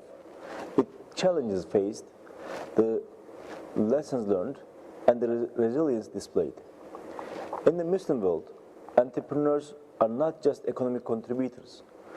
They are agents of positive change, addressing societal needs and solving the pressing problems. Their endeavors extend beyond profit margins, reaching into the fabric of the communities, enriching lives and fostering sustainable development. The economic growth leading member countries within the OIC has had a profound impact on boosting the startup landscape and ecosystem in recent years. According to the World Bank, OIC member countries collectively account for a substantial portion of the world's GDP, contributing significantly to the global economy. For instance, countries like Turkey, United Arab Emirates, and Malaysia have demonstrated impressive economic growth rates, fostering an environment conducive to entrepreneurship. Dear ladies and gentlemen, Islamic Cooperation Youth Forum, ICYF, plays a pivotal role in the development and empowerment of youth within the OIC region. Through its extensive activities and initiatives, ICYF has emerged as a driving force in promoting youth development, fostering entrepreneurship, and encouraging innovation among the youth population. One of the ICYF significant activities are its youth entrepreneurship forums, so far held in Azerbaijan, Turkey, Malaysia, Bahrain, Tatarstan, which provides a platform for young entrepreneurs from OIC member states to exchange ideas, share experiences, and access resources for their business endeavors. This initiative not only promotes the economic growth within the OIC region, but also enhances the global visibility of young Muslim entrepreneurs. At ICYF, our unwavering commitment to youth empowerment, particularly within the OIC, has been at the core of our mission. We recognize that the future belongs to the young minds who dare to dream, innovate, and create positive change in their communities and the world. And that brings us to the reason we are all here today, the startup revolution. The today's fast-paced, dynamic world, entrepreneurs plays a pivotal role in shaping the future. They embody the spirit of innovation and daring to challenge the status quo and offer groundbreaking solutions to the challenges we face. As a global community, we must not only acknowledge the importance of the startups, but also wholeheartedly support the young entrepreneurs behind them. And this is precisely where the International Incubation Center, IIC, comes into play. Nestled right here in Istanbul, IIC serves as a nurturing ground for OIC startups. It's a place where innovative ideas are refined, where young minds are provided with the resources, mentorship, and guidance they need to transform their visions into reality. It inspires young people in OIC countries to explore innovative entrepreneurial development and sharpen their abilities. We believe that the economic imbalance between developed and underdeveloped countries can be bridged through innovative entrepreneurship, and OIC youth have the motivation, capacity, and intelligence to drive this change with the right support. IIC serves as a platform for empowering young entrepreneurs, fostering their innovation, providing education, and enabling participation in the startup ecosystem. Currently, in its fourth phase, IIC supports 15 entrepreneurs from 7 different countries. In conclusion, the young entrepreneurs in Muslim countries hold the key to revitalizing local economies and triggering social change. They possess the potential to shape the destinies of their countries. By providing them with the support and opportunities they need, we can help create a brighter, more innovative and inclusive future. The future is in their capable hands, and with the right support, it promises a world that is more luminous, innovative, and inclusive. Thank you for your attention, and I wish you fruitful discussions and collaborative endeavors at the Global Muslim Business Forum 2023. Together, we can inspire a future where innovation knows no bounds. I hope and pray Allah subhanahu wa ta'ala for us to see the brighter day in Gaza will come soon, and I hope that inshallah at the soon we will see a free Palestine. Thank you very much. Wassalamu alaikum wa rahmatullahi wa barakatuh. Thank you, Mr. Ayhan, the president of the Islamic Cooperation Youth Forum. Actually, I'd like to repeat what he said in the video, that the last 2 days are a startup revolution. And I think the best way forward is to foster innovation and to provide opportunities for young entrepreneurs. And he talked about two interesting channels. First of one is education, and the second is mentorship. And I feel that these are very important key takeaways from his intervention.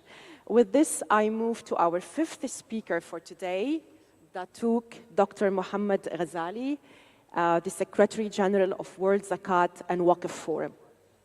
Dr. Ghazali, we talked about access to finance as not only a challenge in Muslim economy, but also as in the global economy. So I'd like to know from you the role that Islamic finance is playing in developing the global Muslim economy, as well as if there are any specific trends and developments that you find promising and you would like to bring to our attention. The floor is yours.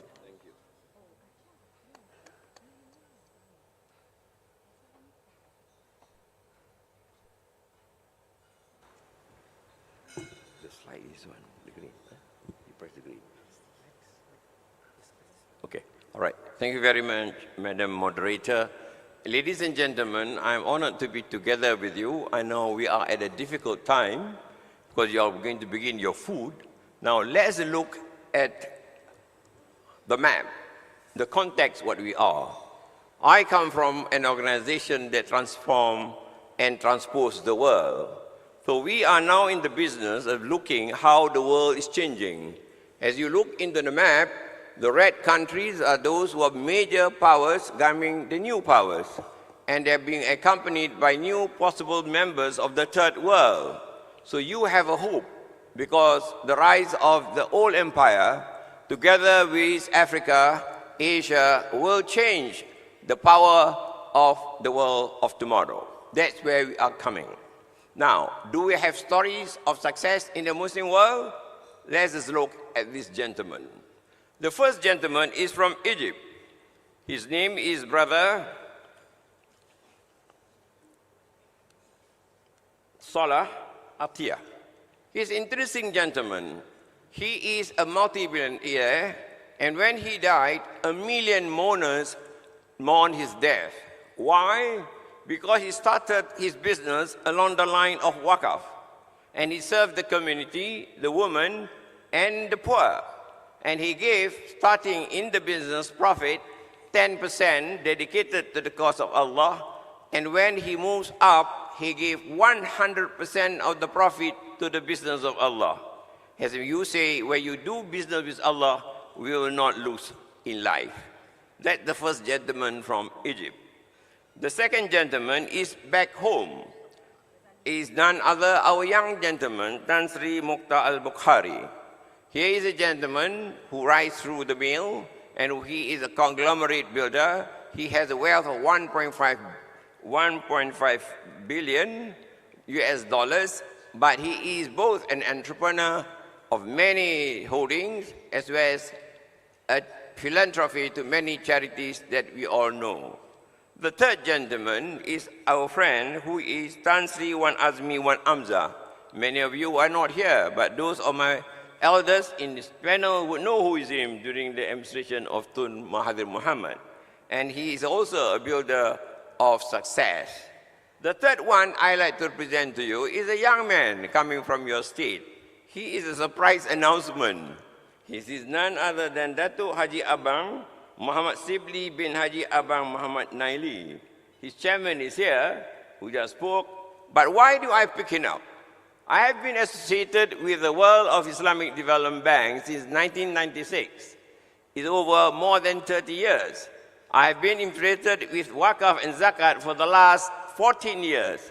In my interaction with him and my visit to Baitul Mal Sarawak, it is a living example how entrepreneurship of Waqf and Zakat have been demonstrated in the state of Sarawak. Many of you may have not known, but today we must celebrate the success of this young gentleman, because in my definition, entrepreneurial leadership is not necessarily business. it is executive entrepreneurship. And what he has done, he has transformed the institution from the asset accumulation of the wealth of the Muslim in Sarawak to building assets of the institutions in the 4 major towns of Sarawak. For those, and you are welcome to visit his office, which I did yesterday to have an update. My dear friends, another point for all of us to know is this. I am a futurist too. We are not here doing business pitching, but this is to show to you that the business of Waqaf and Zakat can become the next potential unicorn by Muslim-led entrepreneurs.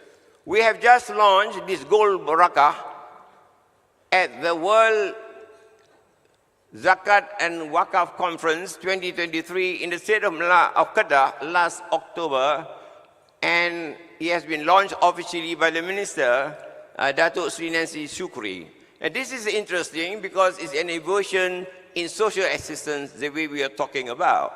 But more importantly, how do we achieve the concern of governance, innovation, distribution, and monitoring of the new sector in order to solve the unbridled capitalism system where we take care of the needs of the poor, the needy, and the served, and the underserved.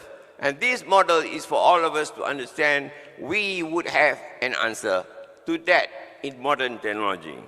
Yesterday I spoke to you why it's necessary to put back the legacy of our institution. Both Zakat, Madam Moderator, have been left in the backyard of history.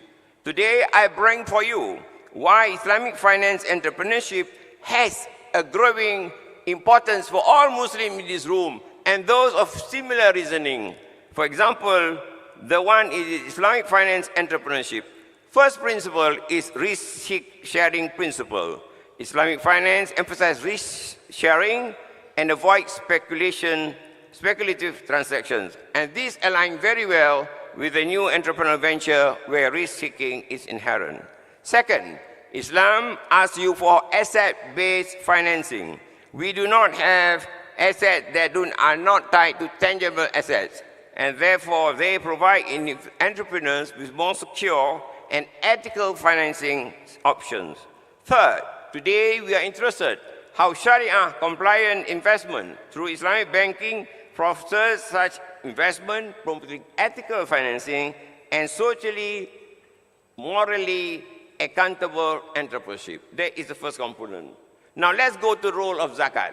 Today, many of you will know we have been mandated to give 2.5% in the Quran to the poor. Therefore, for the last 1,440 years, the Quran has spoken about the SDG long time before all of you know. Today, we are not inventing the wheel. We are bringing back the divine mandate which you have a responsibility to the poor.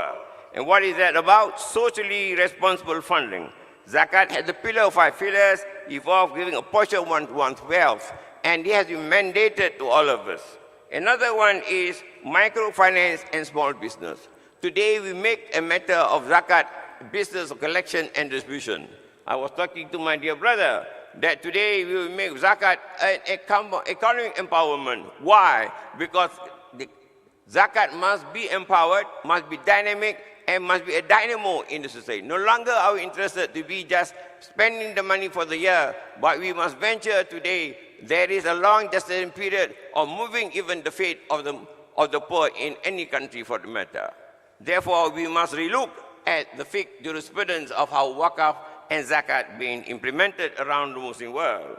Now, where is microfinance and small business report? Zakat fund can be rededicated to ensure that the Muslim has a stake in the modern economy, whether in the urban society, among the single mothers, or even the poor. In the recent COVID calamity, we have seen how the poor have been further disadvantaged.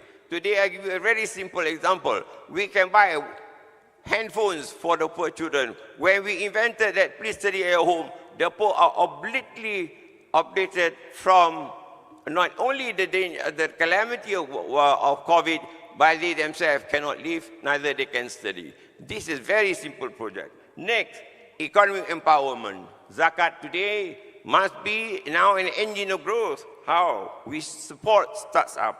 businesses through zakat, and therefore there is a ground for economic empowerment, job creation, poverty alleviation within Muslim nations and the communities. Now let's go to Waqaf, my favorite habit. Today we have known in the civilization of Islam, 9 civilizations were empowered by the Adin. Today, for a fact, zakat did not produce any civilization. Today, you are asked to give part of the wealth. And those who read the Quran in Al-Baqarah, first 5 sentences, the last KPI of Allah, to those who are God conscious, give a portion of wealth to mankind. That is why the virtuous generations of yesterday could build 9 civilizations. It is not today a matter of yesterday. Prevention is a necessary transformation of the Muslim today in this room and the rest of the world to undertake what has been mandated to the prophets and all those virtuous Muslims who believe in it. Now, where do we go? Today, the Muslim needs new infrastructure development. So Waqaf must go in this era of digital economy, more so being a global mapping, which I spoke yesterday. It is necessary for Muslims today to design the Waqaf mapping of the world for the next 100 years. Why? Because yesterday was the 100th years and the fall of the Ottoman. Today we must rise again to design. And that's what China did when they became a great power. In 1976, for those who read history, Xi Jinping called for the global consultants to build what China should be. And this is what they had. They had a grand strategy. We need that for today. Next, education and training is very important because that is fundamental. We must revisit the sciences of yesterday, but we must reintroduce new sciences, new knowledge, or lost knowledge that today we find our modern men have no sense of history, neither philosophy. This morning, our dear brother was talking about civism. Civism today gives you a sense of your relation with the Creator and mankind, and from there you are empowered to be a great gentleman of the future. Next, what does zakat and Waqaf do?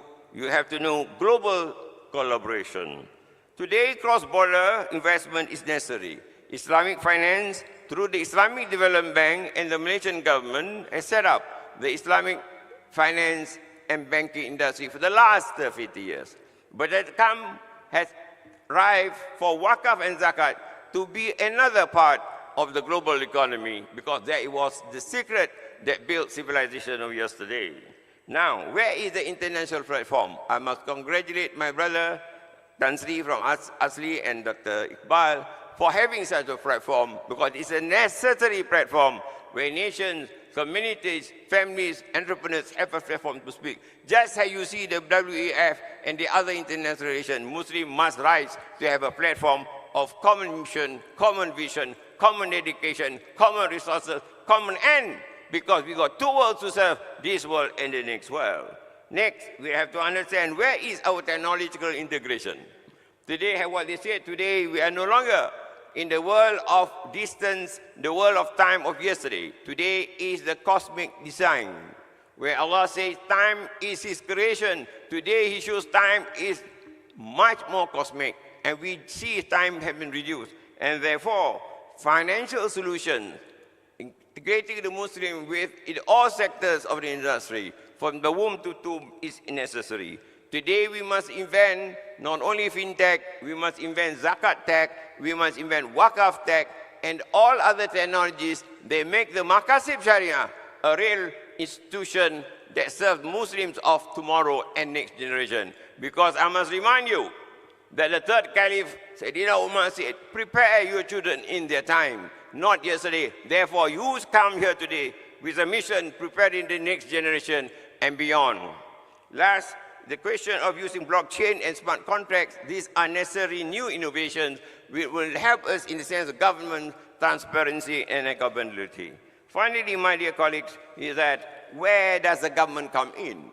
In Malaysia today and around the world, or international agreement, the role of the government is necessary to become the cedar and the government of last resort to help things happen. And we always finance the FDIs. The time has to come today, the government of the country and the world, to give similar treatment to Islam, financial economy has an engine of growth that took care of those of the 25% of the world's population today. Islamic financial institutions today must become no longer just commercial institutions. They must be strategic institutions. They took development mandate, combining the needs of tomorrow and past and remedying the present calamity for them to engage in financial entrepreneurial ventures that can significantly change our ecosystem, prepare the superstructure and the architecture why zakat wakaf can become and the institution of sadaqah and the institution hibah and iskon infaq to become a dynamic system that helps those who have done before. Madam Chair, Moderator, my members of the panel, in summary, the evolution of Islamic finance today to support entrepreneurship involves a combination of one, ethical financing principles, second, philosophic instruments like zakat and wakaf, technological integration, and collaboration at both and local levels. This holistic approach requires and to foster a spiritual-based economic development, innovation, and social accountability and duty to humanity within the global Muslim community, and more so together with the world and humanity in kind. I thank you for your kind intention. I hope they will understand why zakat and wakaf must become central or mainstream to the world today and even in the government of Malaysia. Thank you for your attention. Thank you, Datuk Dr. Muhammad Ghazali. Just it's because we're running short on time, I would like to take a moment to comment on your your last slide, which was about unicorn founders. And interestingly, just a month ago, Endeavor.org released a study about unicorn founders. And they defined them as entrepreneurs whose companies reach a $1 billion valuation. And there was a very interesting conclusion in this study, saying that, observation actually, before a conclusion, saying that emerging market founders, they reach unicorn status much faster than their counterparts in other countries such as US. And they attributed that conclusion to the fact that emerging market founders, they solve real-world problems that are able to scale. And I think this has been very well captured in your last slide when you talked about ESG, the accountability, the traceability, and so on and so forth. Thank you so much again for your presentation. You've also touched upon science and technology, and that's, I'm going to take this opportunity to move to our sixth speaker for today, Dr. Wael Bidda, who is the founding director of the Entrepreneurship Center of Arab Academy for Science in Egypt. Hi, Dr. Wael. My question for you is, what are the problems faced in the Arab region that could be solved by science and technology? And if you can share examples of success stories that have emerged from your Center of Entrepreneurship. The floor is yours. Yes, thank you. Can I? Yeah, sure.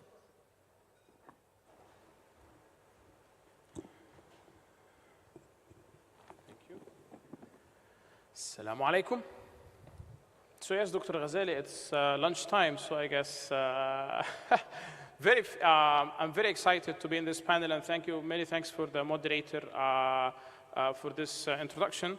And I want to share some stories from the MENA region, from the startup ecosystem in the MENA region in Egypt and in the Arab world in general. But in the beginning, let me give you a quick introduction about where I come from.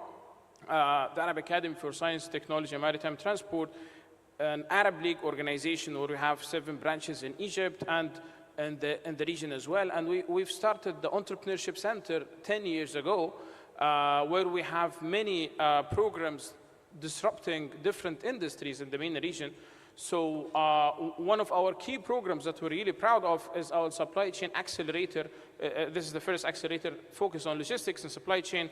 And this industry is one of the most attractive industries to VC funds in the MENA region for the last 5 years, where we have many success stories in this program. The last one is finalizing an investment round of $1.5 million from an Egyptian VC fund and a Saudi-based family office, where we have many startups in last mile delivery, warehousing, shipping, procurement, fleet management, and this is one of the key verticals that is important for any economy. We also have another tech acceleration program, Rally Accelerate, where it's an internationalization program where we send our startups to many countries so they can open new channels. So I just came from Berlin, from Germany, where we had the chance to send several startups to the German and European ecosystem. And we also, 2 months ago, we sent 10 startups to Saudi Arabia for investment and business linkages in general. We also have a program focused on tourism startups, and usually tourism is not a startup-friendly ecosystem. That's why we focus on tourism startups, and we're trying to build a sandbox with the Egyptian government to support those companies, because tourism is usually penetrated and dominated by big corporations, not startups. That's why we're trying to support the tech-based companies who work in tourism. We also have a program in agribusiness, and Goodwill Incubator is one of the most exciting programs that we work on. It's a program for people with disability, founders who has a kind of disability. And I'll tell you a success story from this incubator. In the beginning, when we started this program, we thought that we will never have such a distinguished kind of founders with disability, but we were surprised. One of the founders, he's visually impaired, since we were talking about success stories from the region, visually impaired, and he's 35-year-old now, and he was born completely blind, visually impaired. And he was upset because the banking system does not allow visually impaired people to use their, or to have direct access to their bank account, and they have to have someone else with them to facilitate access to the banking industry. So he developed a fintech solution proposed to the Central Bank of Egypt that is user-friendly for the visually impaired individuals. And the interesting part is, he developed the software himself. He is a programmer, he is a coder, and he's visually impaired, he cannot see. And he's a PhD holder. So when anyone else comes to us and he says that, I'm busy, I don't have time, I don't have enough skills and capacity to do business, we tell him, come on, you must see and learn how real fighters can do business. We have an online platform for entrepreneurship, and the rally competition is one of our main programs. It's a regional competition in entrepreneurship where we bring an entrepreneur from all over the Arab region. It started in Bahrain 2019, where we had 18 participants from 18 different countries, and last year it was in Dubai Expo 2022, where we had 20 participants from 20 different countries, including Somalia. So since we're talking about success story, the Somalian participant or entrepreneur couldn't come to Bahrain because of visa issues. She couldn't make it, and they don't have embassy, Bahrain embassy in Somalia. But what's interesting is one of the attendants, he was heading the Chamber of Commerce in UAE, and he was impressed with all the participants, so he decided to give out $100,000 to everyone, to all the participants. So she received a part of the award in Somalia. She couldn't even come to Bahrain, but she could get part of the award. Last year, Forbes 30 under 30, top 30 founders under 30-year-old in the Arab world, 2 of them are our alumni. This was 2022. 2023, this year, just announced this month, a week ago, 2 of them are our Egyptians, alumni from our accelerator as well. We also have a full ecosystem focused on students, because we believe younger generations are the future of entrepreneurship and startups. So we have an incubator, competition, student society, education, an integrated ecosystem to build the capacity of young entrepreneurs and of our students. This program is one of the most exciting programs, Ripple program. It's a program for entrepreneurship center directors and incubator managers, because we've been facing a lot of challenges the last 10 years to build our program and capacity and sustainability plan, and running such a program that is really helpful for the startups, not only checklist of things to do. So together with several international partners from United States, from Germany, from Indonesia, from the Arab region, now we have 30 entrepreneurship centers are joining this program from Egypt, and we're replicating the model in Saudi Arabia. And we have a summit in July in Egypt next year, July 2024, focused on entrepreneurship centers, incubators, and accelerators. It would be a great opportunity if we have strong contribution from the Muslim world, from Asia, from Malaysia, from Indonesia. It would be such a great opportunity. Peer-to-peer learning, the best practices, how to run incubators, accelerators, and how to manage entrepreneurship centers in general. Back to your question related to some highlights in the MENA region. VC funds in the MENA region last year, 2022, was $4 billion US, and the top 3 countries were UAE, Saudi Arabia, and Egypt. Almost those 3 countries received VC funds of $2.5 billion out of the $4 billion. This was last year, 2022.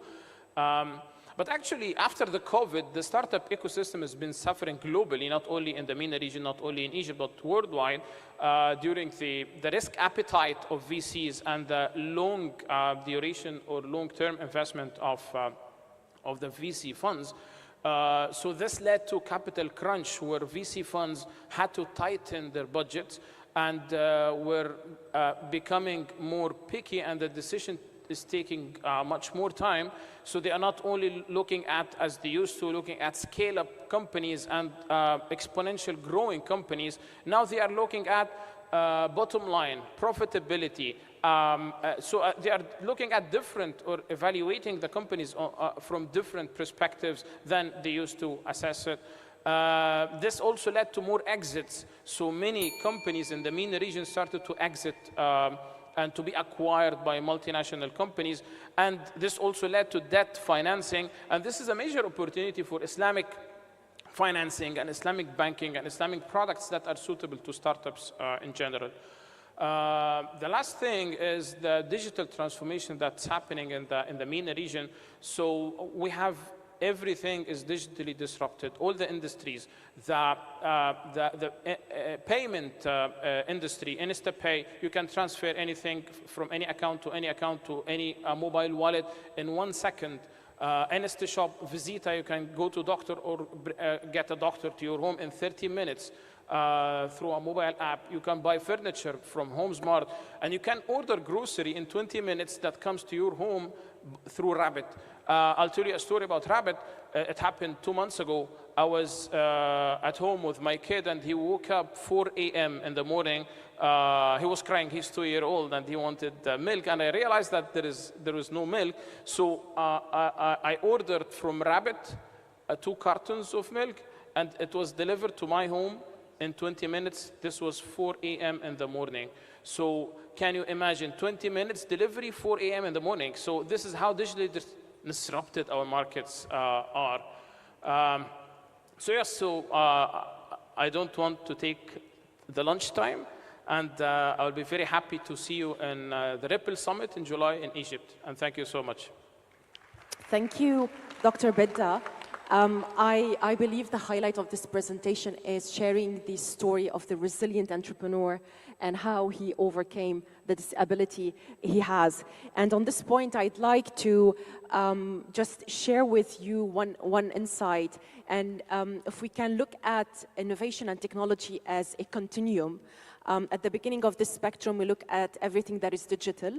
And by that, we mean these are entrepreneurs that are providing products or services or even improving systems by leveraging digital technologies. So we're looking at mobile apps, we're looking at social media, we're looking at e-commerce websites. And if we move to the right side of the spectrum, we get to deep tech, deep technology, and these are technologies that require a lot of innovations and time, and they are the type of transformations that tackle real-world problems. So if you want to move the needle on education, on climate, on energy, on financial inclusion, with the example that you gave us, Dr. Bedda, we need to be working on this side of technologies, and we need to produce this type of innovations, and these are particularly innovations that can scale. And since we're talking about the Muslim economy and the different countries that are involved, I think we can be the ones initiating these types of transformations to the rest of the economy. Thank you so much again. With this intervention, I'd like to move to Andrew Davis, our 7th speaker for today. Andrew is the professor of public religion at School of Philosophy, Theology and Religion at the University of Birmingham. Professor, we've gained a lot of insights from our esteemed speakers on the external challenges that face entrepreneurs throughout their entrepreneurial journey.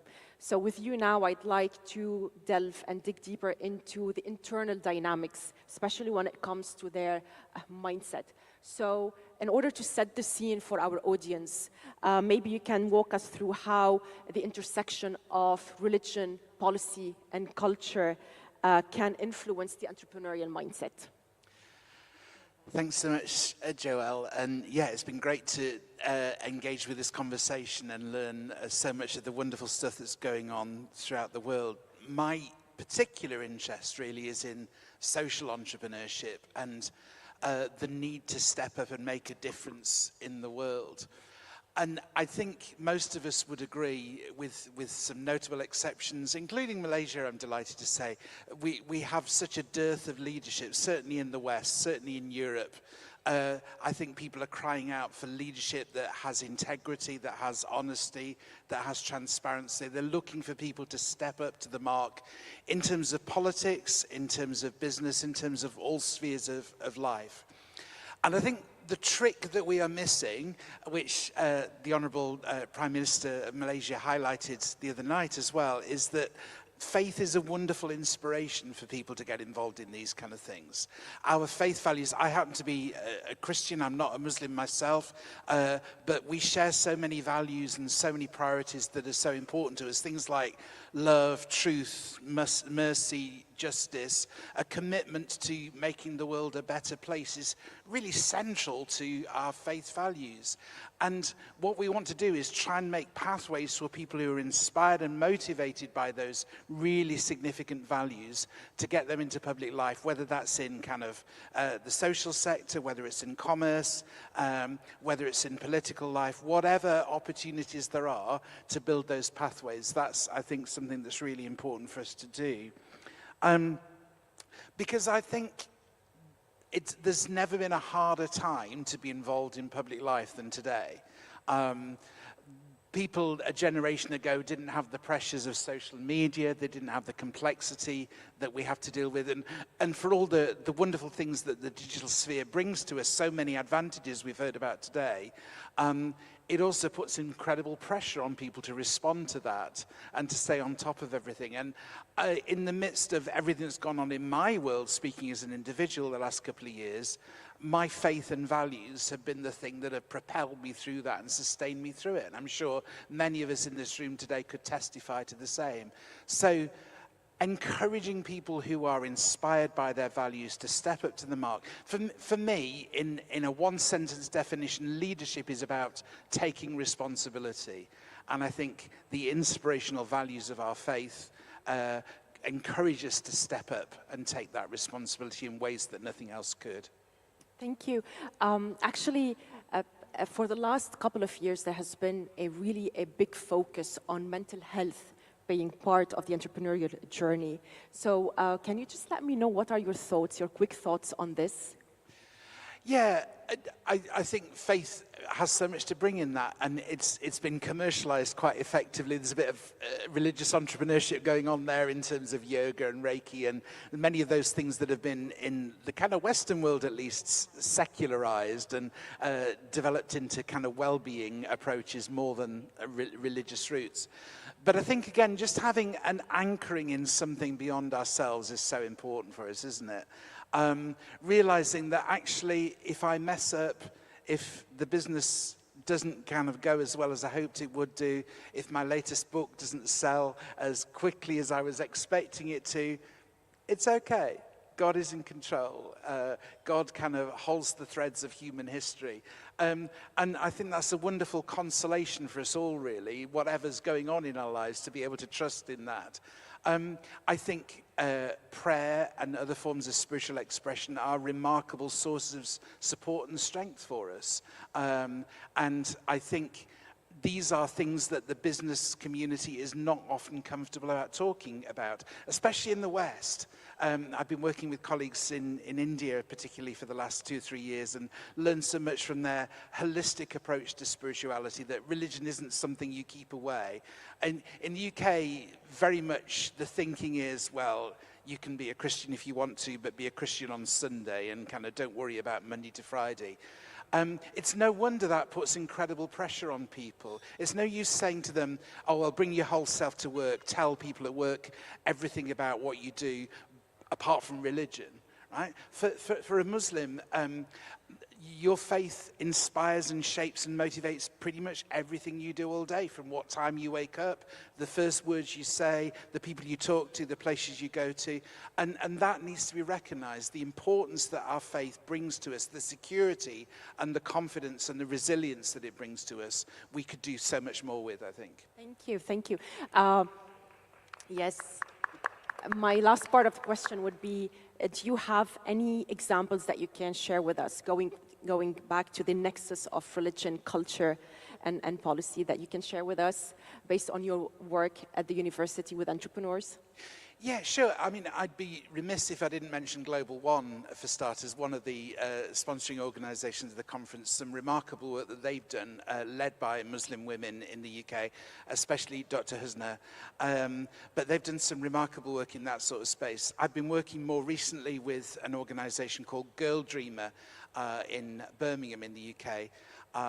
If you've never been to the UK, come and visit Birmingham. London is boring, okay? Birmingham is much more exciting. Come and see us up further north.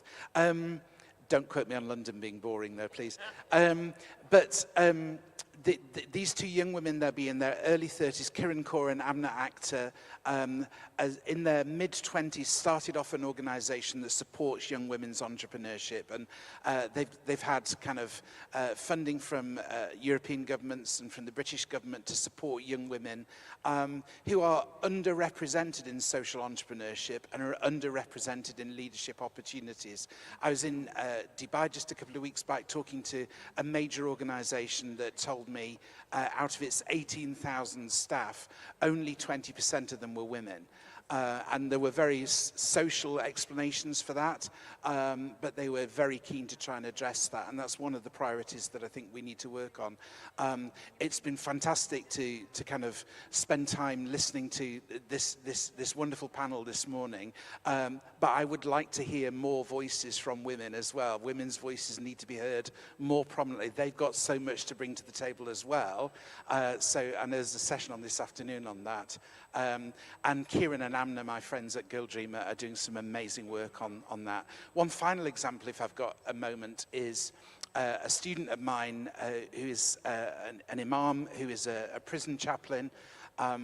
Islam in British prisons is growing incredibly rapidly, and that puts all kinds of pressures and stresses on him pastorally in terms of caring for the prisoners. But during the pandemic, he launched at his particular prison a media center and works with the prisoners to train them in television. They've now got kind of a faith TV program that goes out across the prison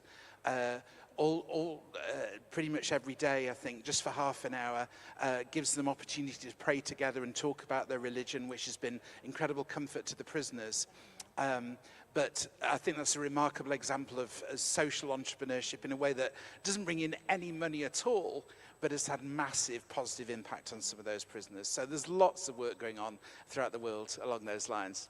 Thank you very much for the inspiring success stories. I'd like to comment on the one related to women empowerment. And I would quote the World Bank saying that countries cannot move forward if half of their citizens are held back. And when we talk about women economic empowerment, we're not only talking about gender equality, we're talking about empowering women because they are able to create impact in their children's lives, in their families, and their communities as well. So the impact goes beyond just the person themselves. Absolutely. And there's some research from Harvard Business School that suggests the simple fact of having a woman's voice on a board of an organization will have the effect of increasing the turnover of that organization by 10%. And if it's 2 women, then it's more than 10% each. It rises to about 30%. So recognizing women's voices in entrepreneurship of all kinds is absolutely crucial, I think. Absolutely, and I couldn't agree more. Yeah. All right, we're running a bit late. So last but not least, we have a final recorded intervention by Mr. Maher Frizzly, the Director General, Head of Research World Pensions Council, and the Chair of the EU ASEAN Center and Singapore Economic Forum.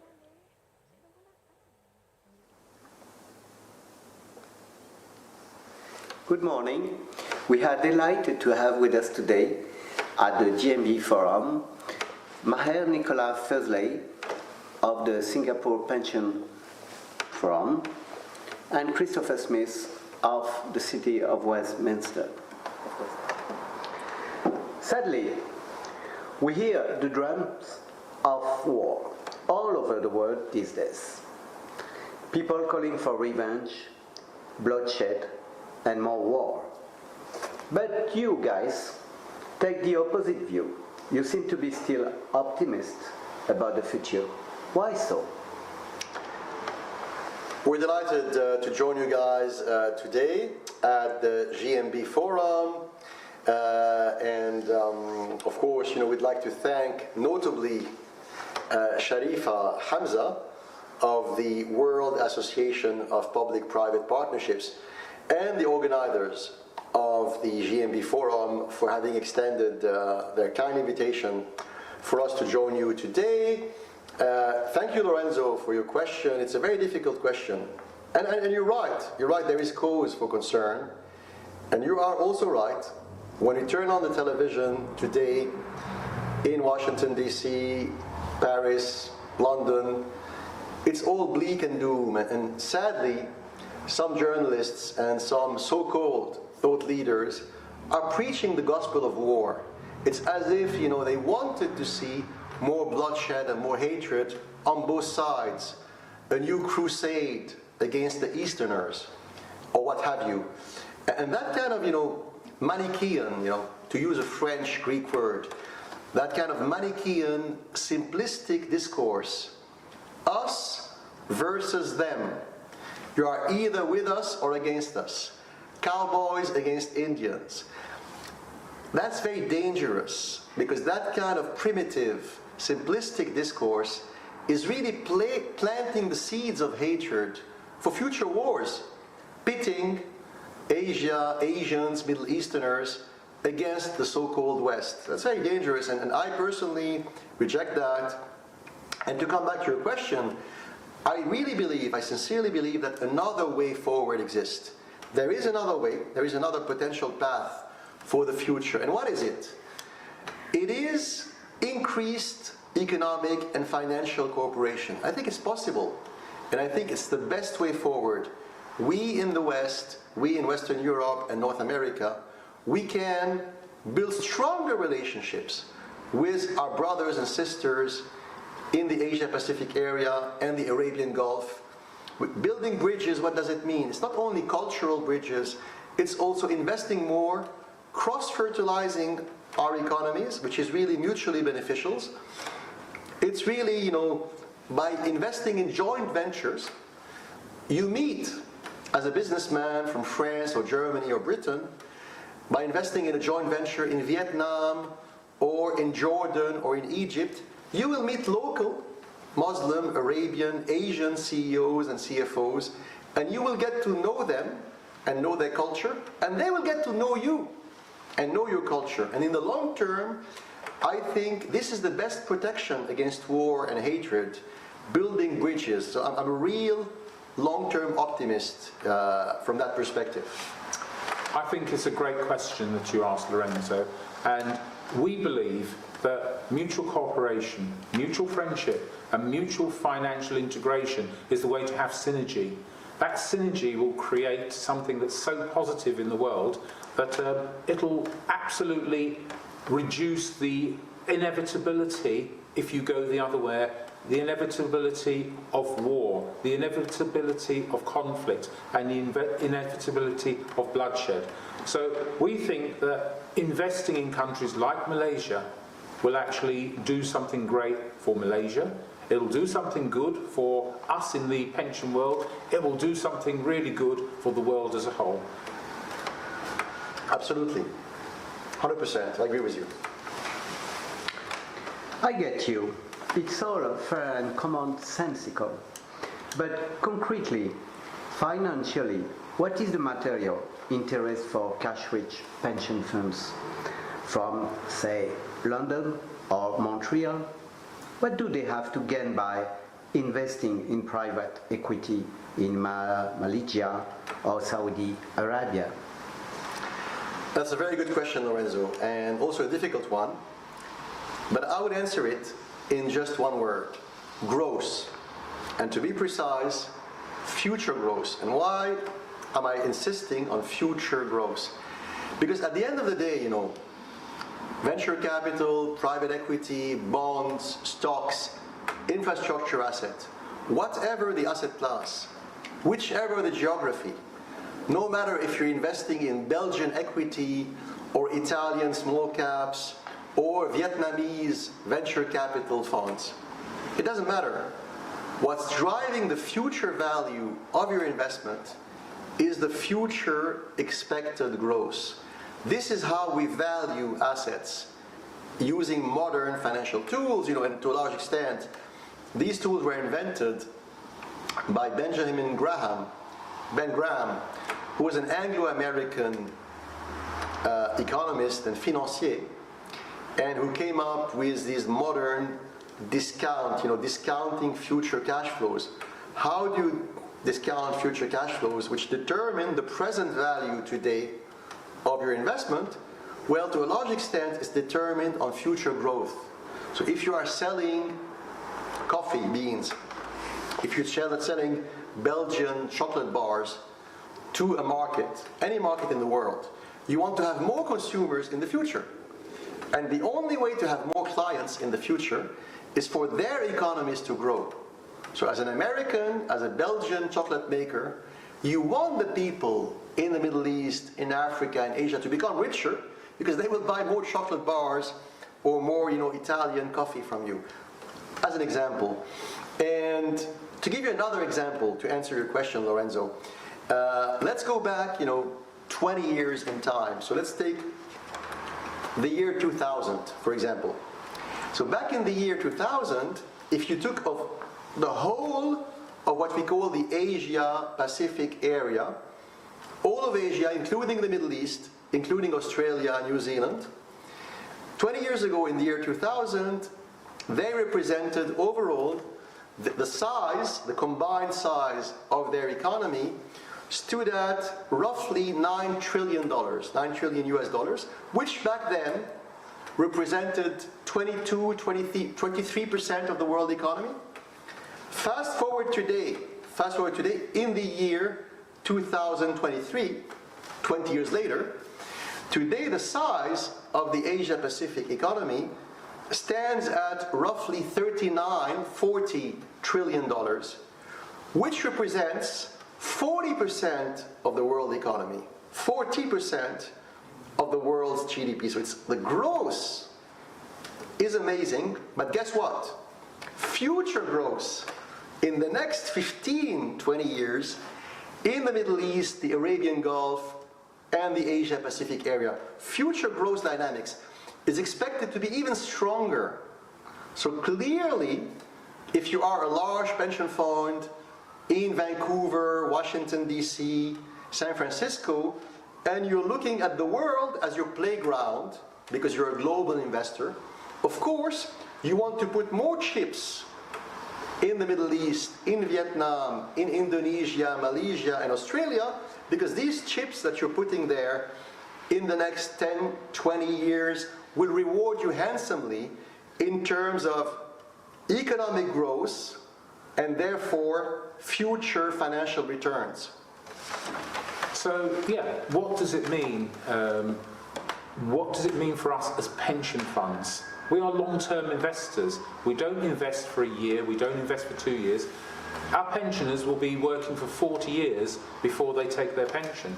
And so growth is really important, so that when we get to the end of that period, there is enough money to pay the pensioners and probably have further money for people coming in the future. What does it mean for the people of Malaysia, for Saudi Arabia? We are going to be helping them grow their economy. We are going to be helping them do something that's quite amazing in the world at the moment. We are talking about environment, social and governance. And the environment, as we all know, has suffered, even in this year, unbelievable fires, floods. We've seen hurricanes starting earlier, bigger, and we need to be able to control what is happening in the world. And one of the ways we can help do that is by ensuring that when we invest in those long-term investments, such as infrastructure, we ensure that the environmental, social and governance is already in place. So it is really of the interest, not of the pension fund alone, but of the people where we invest, but of the rest of the world as well. Because islands will not be growing higher. When the floods start coming, those islands will be getting underwater. So we need to do with the money that we have invested something very positive for the world, as well as the returns for those pension funds, for the investors. Absolutely.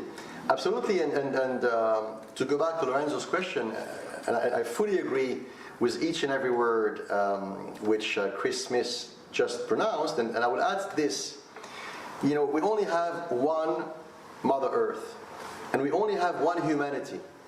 We're all interconnected. It's one more reason why that racist, xenophobic discourse we hear amongst right-wing politicians and cynical politicians in North America or parts of Europe, that silly, xenophobic discourse is really stupid.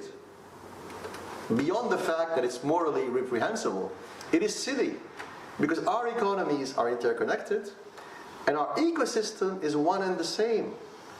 So it's in our interest, we in Western Europe and North America, to see the economies of Jordan, Saudi Arabia, Vietnam, Malaysia, Africa. It's in our own selfish interest to see them grow their economies.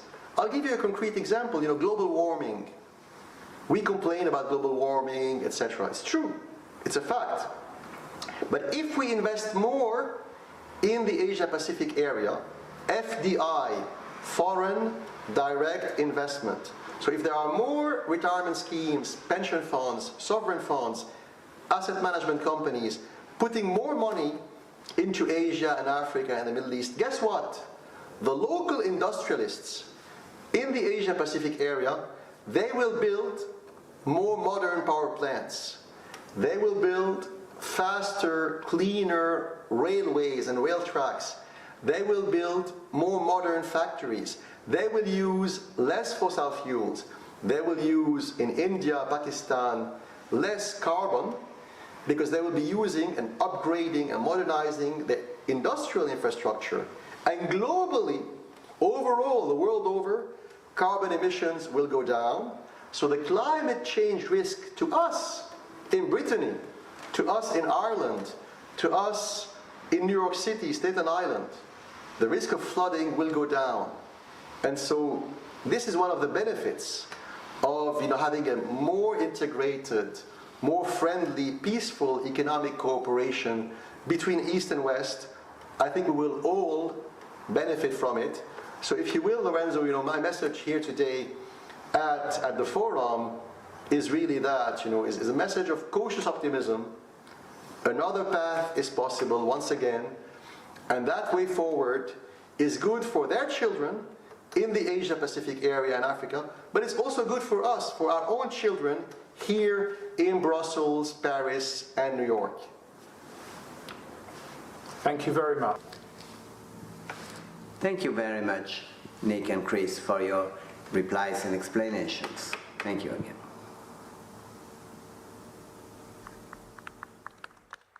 Ladies and gentlemen, thank you so much for your attention. We are not going to hold you any longer, and we are going to set you free for lunch. So for any questions for our speakers, please feel free to reach out to them directly.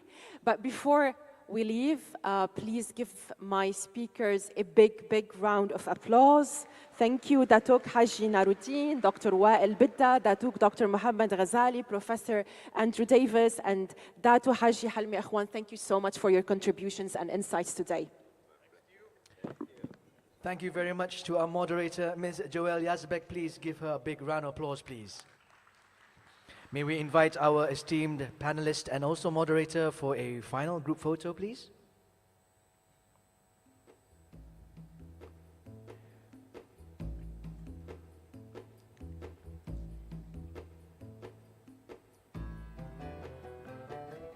Yesterday, we remember it was Dr. Ruth, the only lady among all the gentlemen.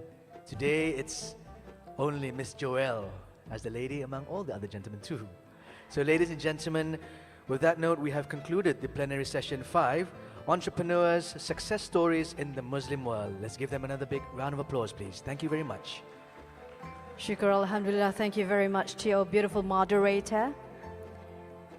And she flew from Beirut, Lebanon, ladies and gentlemen, just to be with us here at the Global Muslim Business Forum 2023. And the rest of the distinguished speakers as well, they flew from around the world to be with us here in Kuching City, definitely for this second edition of the GMBF 2023, which comes to the final day, that's today. And don't forget the closing ceremony, which will begin at 4:30 this afternoon. But before that, at 2 o'clock, please join us for the parallel workshop sessions at Meeting Room 12 and Meeting Room 13.